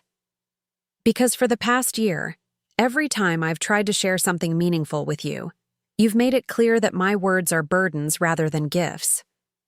Because you've treated our relationship like an obligation rather than an opportunity. Because you've forgotten that stories are how families pass down love and wisdom, not just entertainment for people with nothing better to do. Sarah stands, abruptly, pacing to the window with the restless energy of someone who solves problems through motion and analysis. This is about me not listening to your stories? You're disinheriting me because I've been distracted during our visits? I'm not disinheriting you, sweetheart. I'm teaching you the value of what you've been dismissing. When someone you love is gone, their stories become precious beyond measure. Right now, while I'm still here, you treat them as background noise. Maybe when you understand what you're losing, you'll finally understand what I've been trying to give you. The silence that follows feels charged with electricity, as if the air itself has become dangerous to breathe. Sarah stares out the window at the garden her father planted. The roses that bloom faithfully each spring despite requiring constant care and attention. When she finally turns back to face me, her expression carries a mixture of hurt, anger, and something that might be dawning comprehension. Do you have any idea how cruel this is? You're punishing me for being busy, for having a demanding career, for not being the perfect daughter who hangs on your every word. Her voice carries the controlled intensity she probably uses in courtrooms, but underneath the professional composure, I hear the wounded child who never expected her mother's love to come with conditions. I'm not punishing you, Sarah. I'm trying to save our relationship before it disappears entirely under the weight of your indifference. For months, I've watched you check your phone during our conversations, respond to my stories with sounds that aren't really listening, treat our time together like something to be endured rather than treasured. She returns to her chair but doesn't sit, instead gripping its back with hands that have gone white at the knuckles. So your solution is to threaten me with financial devastation? To hold my inheritance hostage until I perform the kind of attention you think you deserve? The accusation stings because it contains enough truth to be dangerous. Am I holding love hostage to get what I want? Am I using the power of inheritance to manipulate behavior I can't inspire naturally? But then I remember Harold's wisdom about consequences being teachers when gentle correction fails, about the difference between punishment and accountability. I'm not threatening you with anything, Sarah. I'm showing you the logical conclusion of the choice you've already made. If my stories have no value to you while I'm alive, then the inheritance they represent should have no value to you when I'm dead. I'm simply aligning my will with your demonstrated priorities. My demonstrated priorities? You mean working hard to build a successful career? Contributing to society through my profession? Supporting myself financially so I don't become a burden to anyone? Her voice rises with each question, years of defensive justifications spilling out in a torrent of wounded pride. I mean treating your family like an afterthought, dismissing wisdom as irrelevance, confusing busyness with importance. I mean forgetting that success without connection is just elaborate loneliness, that achievements without love are monuments to emptiness. My own voice grows stronger as I find my footing in this argument, as I access the certainty that drove me to this confrontation. Sarah sinks into the chair as if the weight of this conversation has become too much to bear standing. You think I don't love you? You think I don't value our relationship? I think you love the idea of me more than you love engaging with who I actually am. I think you value having a mother more than you value the specific woman who raised you. When you visit, you're checking a box marked family responsibility, not seeking connection with someone whose experiences might enrich your life. The tears that gather in her eyes surprise us both. Vulnerability breaking through the professional composure she wears like armor against emotional ambush. That's not fair, Mom. I do love you. I do value our relationship. I'm just overwhelmed. Right now with work pressure and deadlines and responsibilities that feel crushing sometimes. I know you're overwhelmed, sweetheart. I know your life is demanding in ways mine never was. But being busy isn't the same as being unable to listen. Being stressed isn't the same as being unable to value what someone else is offering.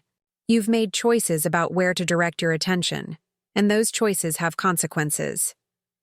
She wipes her eyes with the back of her hand, a gesture that reminds me of the little girl who used to cry when life felt too big for her small understanding. So what happens now? I start pretending to be fascinated by every story you tell, and you change your will back? I perform the role of devoted daughter until you're satisfied with my attention? What happens now is that you decide whether our relationship is worth fighting for, or whether you're content to let it continue degrading until all we have left are polite conversations about weather and health. This isn't about performance, Sarah. It's about presence. It's about choosing to see me as someone who still has something valuable to offer, instead of someone who's outlived her usefulness. The clock on the mantel chimes 11:30, marking time that seems both eternal and fleeting in the context of this conversation. We've been talking for over an hour, but it feels like we've covered territory that usually takes years to traverse. The artificial deadline of my changed will has compressed months of gradual realization into this single morning of confrontation and truth-telling. I need to understand something, Sarah says, her lawyer's training asserting itself even in the midst of emotional chaos. Is this will change final? Have you already signed the documents, or is this still theoretical? The question cuts to the heart of whether this is negotiation or notification. Whether I'm still seeking to influence her behavior or simply informing her of consequences already set in motion.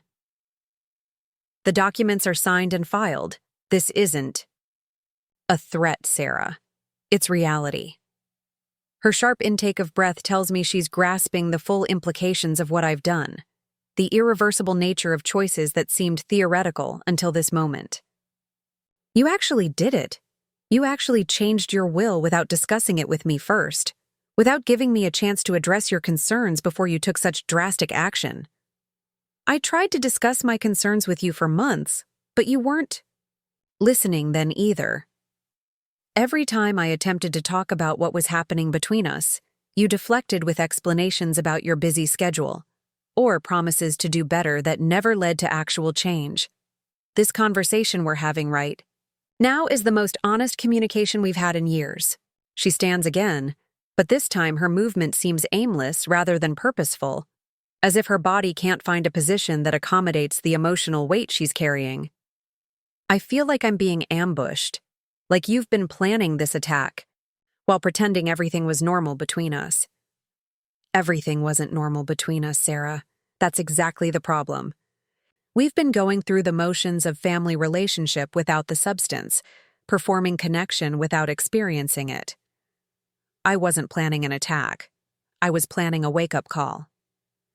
By traumatizing me with the possibility of losing everything I thought I could count on. By making me question whether your love has conditions I wasn't aware of. Her voice breaks on the last words, revealing the depth of her hurt beneath the anger and confusion. This is the moment I've been dreading and hoping for when her defenses crack enough to let real emotion show through. The tears on her cheeks are evidence that this conversation is reaching parts of her that professional competence usually protects, that the frightened child inside the successful adult is finally paying attention. My love doesn't have conditions, Sarah, but inheritance does. Love is what made me raise you with everything I had to give. Love is what makes me want to share stories that connect you to your history and your family. Love is what's driving this difficult conversation right now. But inheritance is about stewardship, about passing resources to someone who will value them appropriately. And you've decided I won't value them appropriately because I haven't been the ideal audience for your reminiscences? The bitterness in her voice cuts deep, but it also carries an undertone of genuine question, as if she's beginning to examine her own behavior even while defending it. I've decided that someone who dismisses the stories that represent my life's wisdom might not understand the responsibility that comes with inheriting the fruits of that life. Money without meaning is just numbers, Sarah. Property without connection to its history is just real estate. I want my legacy to go to people who understand its true value. She returns to the window, pressing her palms against the glass as if she could push through it into a world where this conversation isn't happening. The community center. You're leaving everything to strangers instead of your own daughter. I'm leaving it to people who understand that elderly voices have value, who create spaces for stories to be told and heard, who treat senior citizens as sources of wisdom rather than burdens to be managed. They'll use the resources to build connection instead of just comfort. And what about me? What happens to me when you die? Do I just lose everything I thought I could count on because I wasn't good enough at pretending to be interested in stories I'd heard before? The raw pain in her question reminds me that she's still my child, no matter how successful or independent she's become. Part of me wants to comfort her, to promise that everything will be fine, to take back words that have caused such obvious suffering. But another part recognizes that this pain might be exactly what she needs to understand what she's been missing. What happens to you is that you learn to value relationships while the people you love are still alive to receive that value. What happens is that you discover whether our connection means enough to you to fight for it, to work to rebuild it, to choose presence over performance in future interactions. But the practical reality, Mom, the house, the savings, I was counting on those resources. David and I have financial plans that assumed this inheritance would be part of our future security. Her admission reveals calculations I suspected, but hoped weren't true, the extent to which she's been taking my death for granted as a solution to her own material concerns. Then maybe this conversation is more necessary than I realized. If you've been seeing me primarily as a future source of financial security, rather than a present source of love and wisdom, then we have an even bigger problem than I thought. She turns from the window with eyes that reflect something between desperation and dawning awareness. That's not what I meant. I love you for who you are, not what you might leave me. But yes, I was assuming that the house and savings would come to me eventually. And yes, that assumption was part of how David and I planned for our retirement. And now you're forced to confront the difference between loving someone and taking them for granted, between valuing their presence and calculating their absence. Maybe that's exactly the lesson I've been trying to teach through stories you weren't ready to hear. The silence that follows is different from the earlier pauses in our conversation, heavier with realization and lighter with possibility. Sarah seems to be processing not just the immediate shock of changed inheritance, but the deeper implications about relationship and attention, about the choices she's made and their cumulative effect on what we've built together.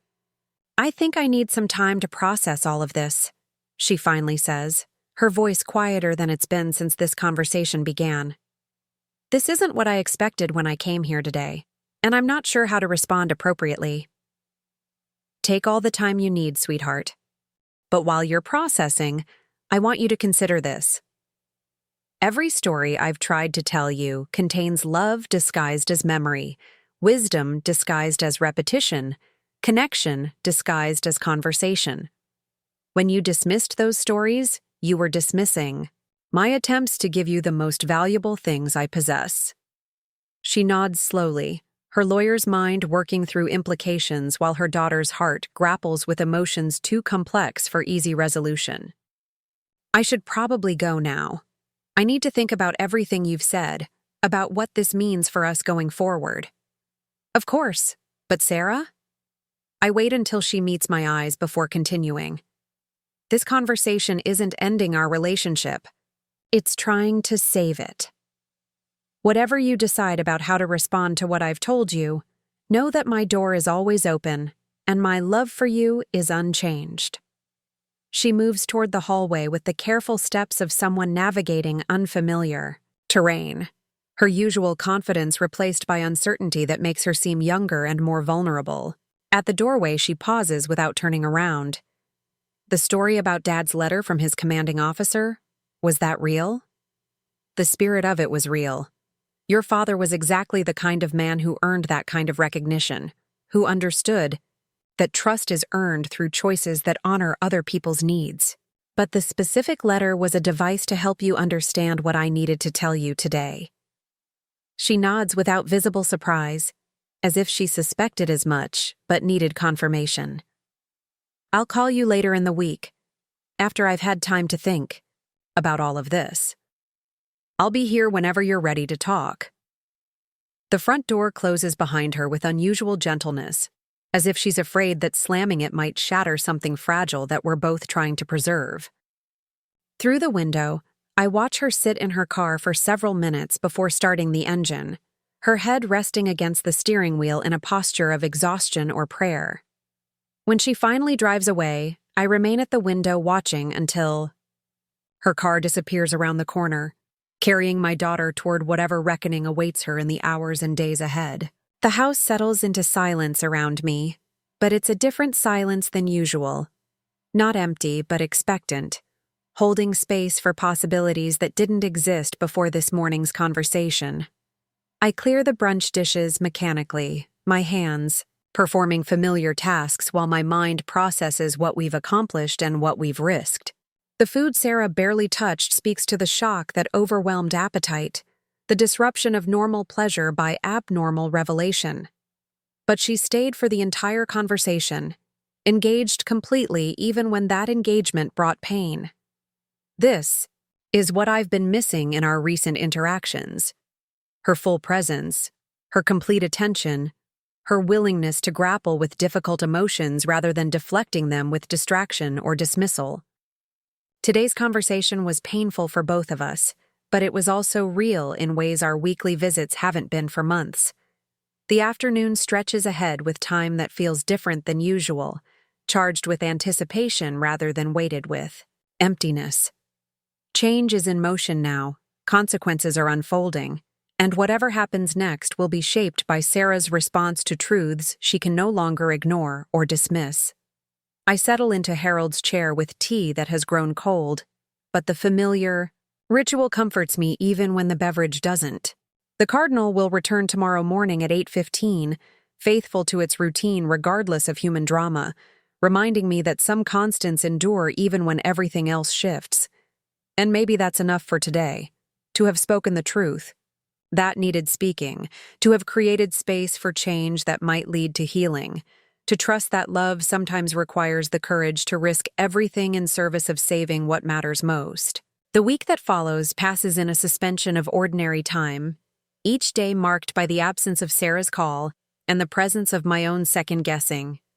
I find myself walking through my house like a detective examining evidence of the crime I may have committed against my own family, touching objects that suddenly feel heavier with the weight of decisions that cannot be undone.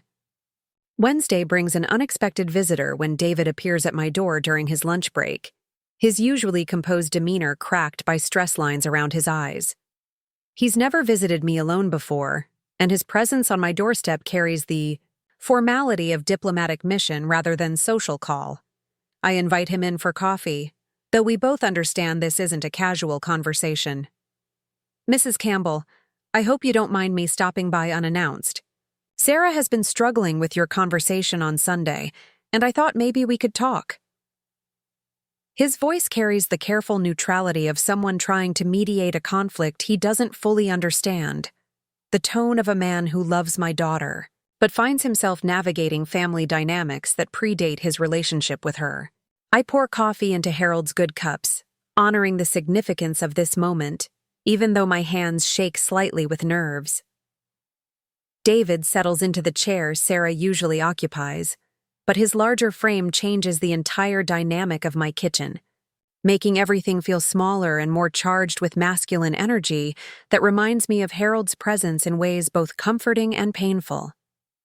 She told you about the will change, I assume. There's no point in pretending this visit is about anything else.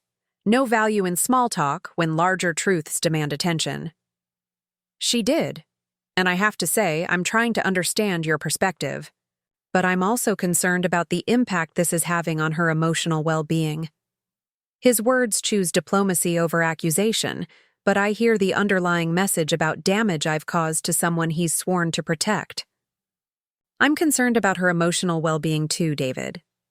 I've been concerned about it for months, watching her disconnect from family, from tradition, from the very relationships that should anchor her when professional stress becomes overwhelming. I settle across from him with my own coffee, grateful for the ritual that gives my hands something to do while we navigate this delicate conversation. But surely there were other ways to address those concerns without such drastic action. Sarah is devastated, Mrs. Campbell. She's questioning everything about your relationship, about whether she ever really knew you, about what else might change without warning. His pain on her behalf touches something maternal in me, the recognition that he truly loves my daughter and wants to shield her from suffering.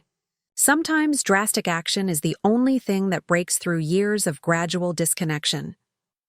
I tried gentle approaches, subtle hints, direct conversations about what I was experiencing in our relationship. None of it penetrated her professional armor enough to create real change. I sip my coffee, buying time to find words that might help him understand without alienating him completely. She acknowledges that she hasn't been as attentive as she could have been, but she's also building a career in an extremely demanding field, supporting herself financially, contributing to her community through her legal work. Surely those accomplishments deserve some consideration when evaluating her character. David's defense of Sarah reveals both his love for her and his fundamental misunderstanding of what this conflict is actually about.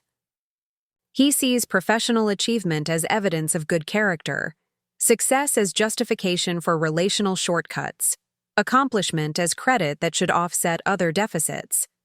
This perspective explains much about their marriage and their shared approach to life. David, I'm not questioning Sarah's character or diminishing her professional achievements. I'm lamenting the cost of those achievements, the way they've consumed so much of her attention that she's forgotten how to be present with people who love her. Success that comes at the expense of family connection isn't really success at all. He shifts uncomfortably in his chair, perhaps recognizing his own patterns in my criticism of Sarah's choices. But what you're asking for seems unrealistic, given the demands of modern professional life. Neither Sarah nor I have the luxury of unlimited time for extended family conversations or leisurely storytelling sessions. I'm not asking for unlimited time. I'm asking for undivided attention during the time we do have together.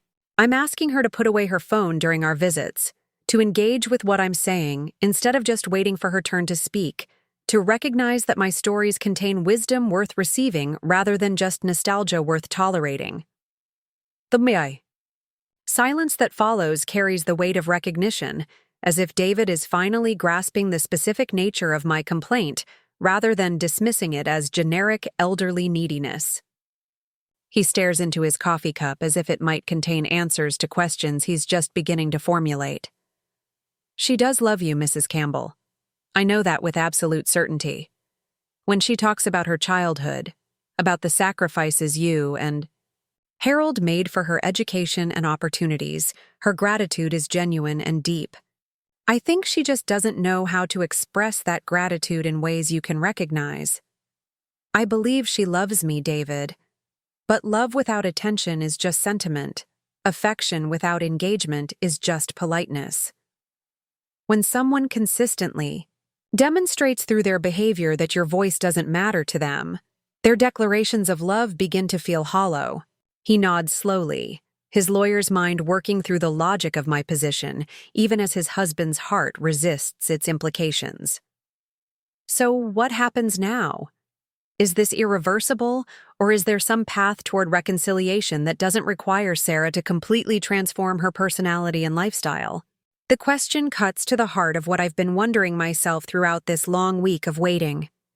Did I create a test that's impossible to pass?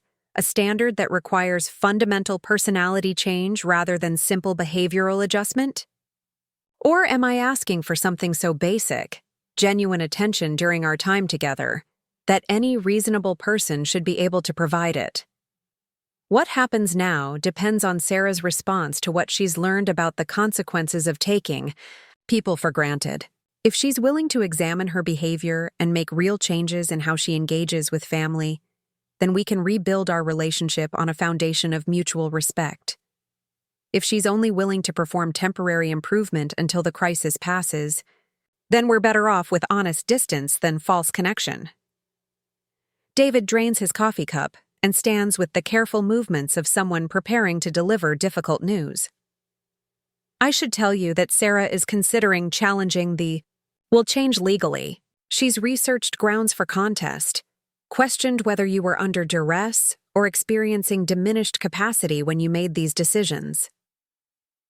The information hits me like a physical blow, not because I'm surprised by her reaction, but because it confirms my worst fears about how she views our relationship. Instead of examining her own behavior that led to my decision, she's looking for ways to invalidate my agency, to treat my choices as symptoms of incompetence rather than responses to her dismissiveness. Of course she is. Rather than consider that her own actions might have consequences, she's looking for legal remedies that would restore her inheritance without requiring any change in her behavior. This reaction tells me everything I need to know about whether my message has been received or dismissed. I'm not saying she's right to consider legal action. I'm just telling you what she's thinking, hoping that you might find a way to resolve this family crisis before it becomes a legal battle that could destroy your relationship permanently. His diplomatic training shows in his careful word choices, his attempt to warn me without endorsing Sarah's position. David, if Sarah chooses to challenge my will in court, she'll be publicly declaring that she believes her mother is too incompetent to make her own decisions about her own property. She'll be asking strangers to override my clearly expressed wishes based on her disagreement with my choices. Does that sound like the behavior of someone who respects me, or someone who views me as an obstacle to her financial plans? The color drains from his face as he realizes the full implications of what Sarah is considering, the way legal action would frame their family conflict in terms that leave no room for dignity or reconciliation. I hadn't thought about it that way. Maybe I can talk her out of pursuing that option. You can try, but I suspect her decision will reveal whether she sees me as a person deserving respect or as a problem requiring solution.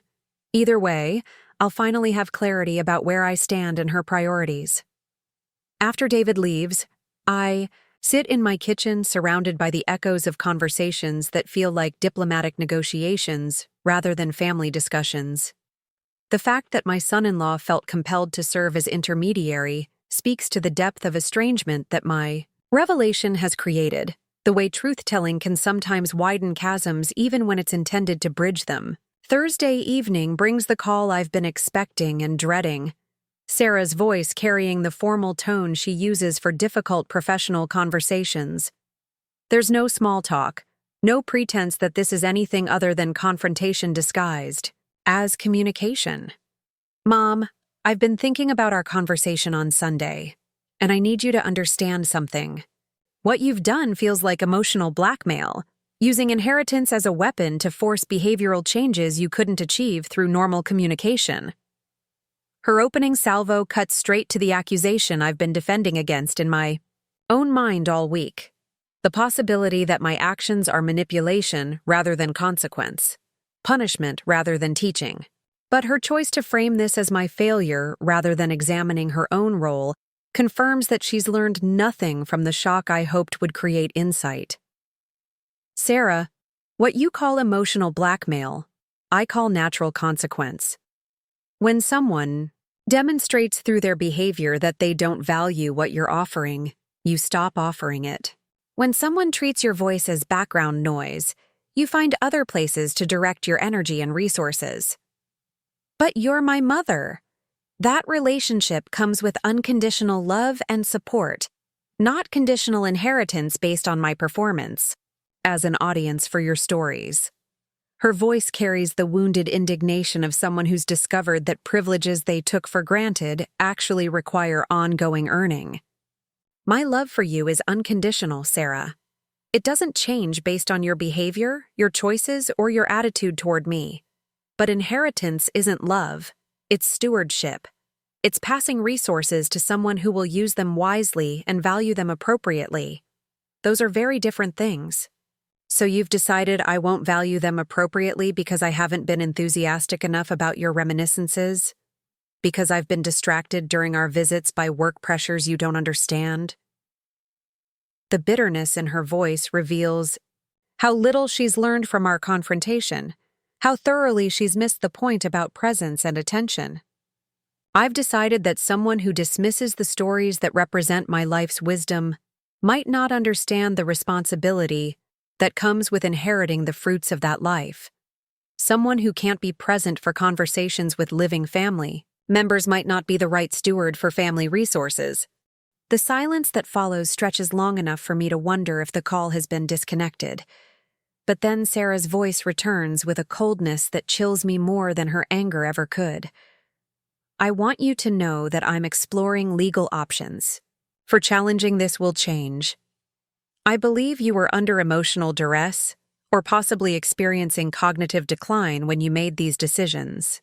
The words hit exactly as David warned they would, but hearing them from my own daughter's mouth makes them feel like betrayal of the deepest kind. Instead of self-reflection, she's chosen character assassination. Instead of examining her behavior, she's questioning my competence. Instead of working to rebuild our relationship, she's preparing to destroy it completely.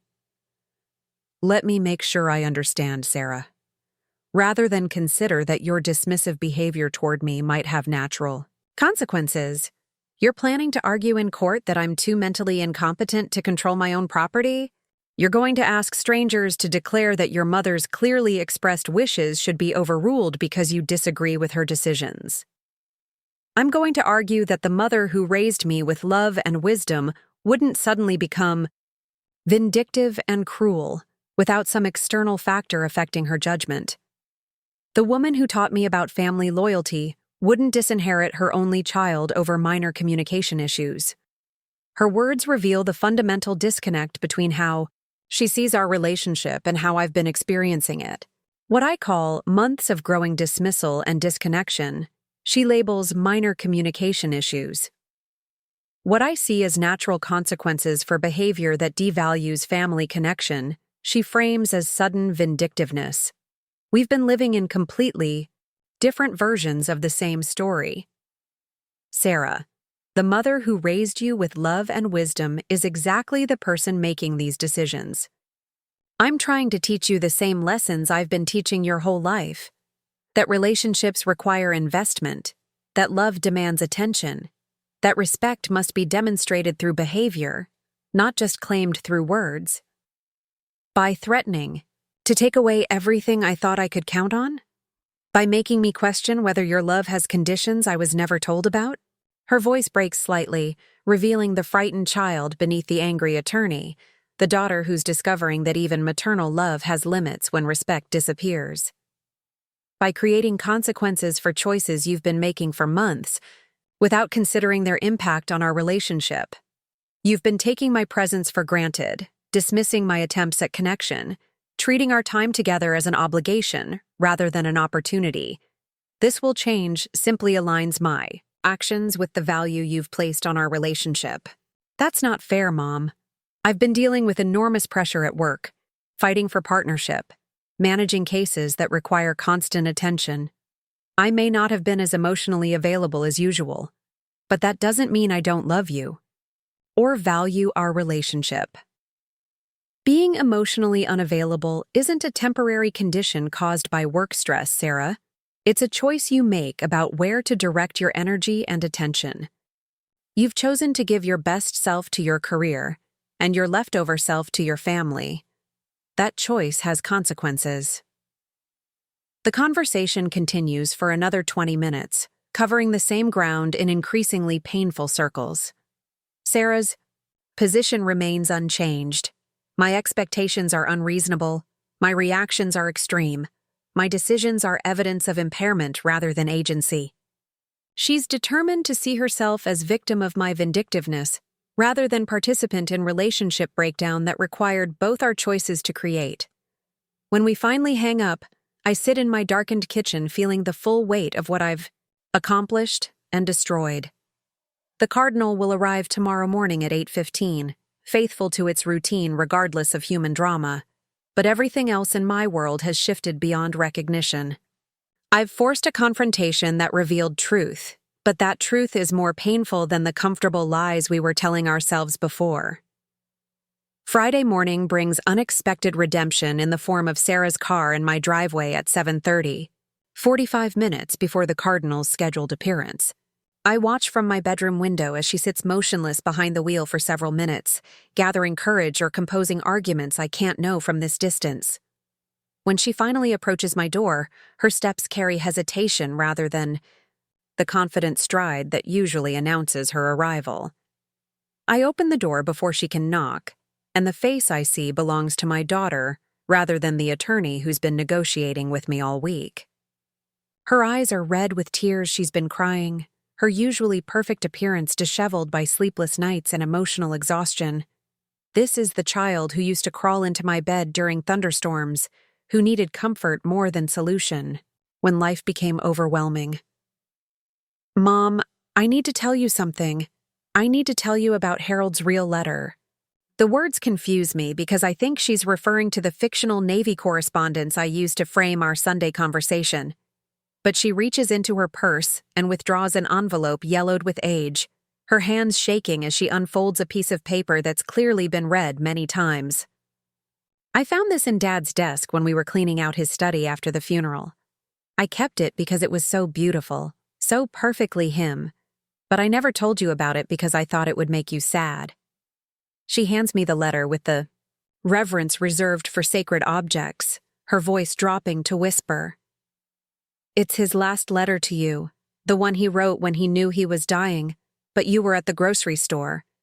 My hands shake as I take the paper, recognizing Harold's handwriting despite the tremor that illness had created in his usually steady script.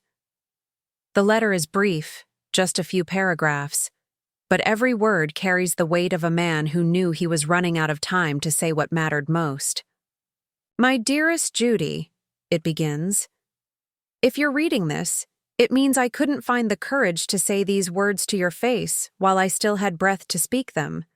You have been the greatest gift of my life, not just as my wife but as my teacher, in how to love without reservation, how to find meaning in small moments, how to create home wherever you are. I have to stop reading to wipe tears that blur my vision, emotions overwhelming me as Harold's voice reaches across 3 years of silence to offer comfort I didn't know I needed." Sarah sits beside me on the couch, her own tears flowing freely, as she watches me receive her father's final gift. "Keep reading, Mom. The important part is coming. What I most want you to know," the letter continues, "is that every story you've ever told, every memory you've shared, every tradition you've insisted we maintain has been a thread in the tapestry of love that sustained our family. When I'm gone, those stories will be all that's left of me except what lives in Sarah's heart. Don't ever let anyone convince you that your memories are burdens or your stories are repetition. They are the most precious inheritance you can give. Our daughter, more valuable than any material possession we could leave behind." The letter ends with Harold's signature flourish, a heart drawn around our names the way he used to sign anniversary cards. But it's his words about stories and inheritance that hit me like revelation, the recognition that I've been defending principles he also valued, fighting for truths he would have supported. "Sarah, why are you showing me this now?" She wipes her eyes with tissues from the box on my coffee table, the same tissues she's been using since childhood for scraped knees and broken hearts. "Because I finally understand what you've been trying to tell me. Dad's letter made me realize that I haven't just been dismissing your stories. I've been dismissing his legacy, the very things he thought were most important for me to receive. The silence that follows feels different from all our previous pauses, charged with possibility rather than defensive distance. Sarah seems smaller somehow, her professional armor set aside in favor of the vulnerability that allows real connection to happen. I've been thinking all week about what you said, about the difference between loving someone and taking them for granted, between valuing their presence and calculating their absence. And I realized that somewhere in building my career, I lost sight of what actually matters. I became so focused on impressing people who don't really know me that I stopped paying attention to the person who knows me best. Her words carry the weight of genuine recognition, not just acknowledgement designed to restore her inheritance, but understanding that might lead to actual change. This is what I've been hoping for since Sunday's confrontation. Not performance, but insight. Not temporary adjustment, but permanent shift in priorities. Oh, sweetheart, you haven't lost sight of what matters. You've just been looking in the wrong direction for a while. That happens to all of us when life gets overwhelming and success becomes consuming. But I did lose sight, Mom. I let work pressure become an excuse for emotional laziness. I treated our relationship like something I could put on autopilot, while I focused on more demanding challenges. I forgot that the people who love us deserve our best selves, not just our leftover energy. We sit together on the couch where she used to curl up for bedtime stories, where we read together through her childhood, where we had countless conversations about dreams and fears and possibilities. The physical closeness feels foreign after months of emotional distance, but it also feels like coming home to something we both forgot we were missing. Sarah, there's something I need to tell you about the will change. She tenses beside me, preparing for another revelation that might shatter this tentative reconciliation. What about it? I never actually changed it. The documents I signed were prepared, but I never filed them with the court. The whole thing was a test to see if the possibility of losing your inheritance would help you understand the value of what you'd been dismissing while I'm still here to give it to you. The shock on her face cycles through disbelief, relief, anger, and finally something that might be admiration for the elaborate lesson I constructed to teach her about attention and respect. You mean this whole week of agony was based on a lie? It was based on a truth dressed up as consequences you weren't actually going to face. But your reaction to those consequences told me everything I needed to know about whether you'd learned what I was trying to teach. And what did my reaction tell you? That you're your father's daughter? That you have the capacity for real change when something matters enough to you? That you're willing to examine your own behavior instead of just blaming others when relationships go wrong? The woman who came here this morning with Harold's letter and genuine insight is someone I can trust with any inheritance, financial or otherwise. Sarah laughs through her tears, the sound carrying more genuine joy than I've heard from her in months. You sneaky, brilliant woman. You scared me into paying attention in ways that gentle correction never could have achieved. Sometimes love requires uncomfortable courage, sweetheart. Sometimes the deepest kindness feels like its opposite until you understand its purpose. The Cardinal arrives at 8:15, faithful to its routine despite human drama that threatened to disrupt everything around it. We watch together through the kitchen window as it selects seeds with deliberate care, a small creature teaching larger lessons about consistency and hope. Tell me about the Cardinal, Mom. Tell me why its visits matter to you, what you see in its daily routine that I've been missing. So I tell her about mornings structured by small rituals, about finding companionship in unexpected places, about how the simplest consistencies can anchor us when everything else feels uncertain. And for the first time in months, Sarah listens with the kind of attention that creates connection, rather than just waiting for her turn to speak. We spend the rest of the morning sharing stories, Harold's Navy adventures, my teaching memories, Sarah's childhood discoveries that still make us both laugh, The conversation flows naturally from topic to topic, building understanding through shared exploration of family history and personal reflection. This is what I've been missing. This easy exchange of ideas and emotions that makes time disappear and hearts grow lighter. When Sarah finally prepares to leave, her goodbye feels different. Less rushed, more complete, carrying the promise of continuation rather than the relief of obligation fulfilled. Same time next Sunday, Mom? And maybe I could come early enough to see the cardinal for myself? I'd love that, sweetheart. Bring David if he's interested. There are plenty of stories about your father that he hasn't heard yet. After she drives away, I sit in Harold's chair with tea that's still warm, surrounded by the restored harmony of a house where love has found its voice again. The cardinal will return tomorrow morning at 8:15, faithful to its routine, while everything else in my world has shifted back toward hope. Stories have power beyond their telling, and sometimes the most important lesson comes disguised as a crisis that forces us to examine what we value most. Love requires attention to survive, but attention requires courage to maintain when everything else demands our focus. Today, we chose courage, and tomorrow, we'll have the chance to choose it again. Up next, you've got 2 more standout stories right on your screen. If this one hit the mark, you won't want to pass these up. Just click and check them out.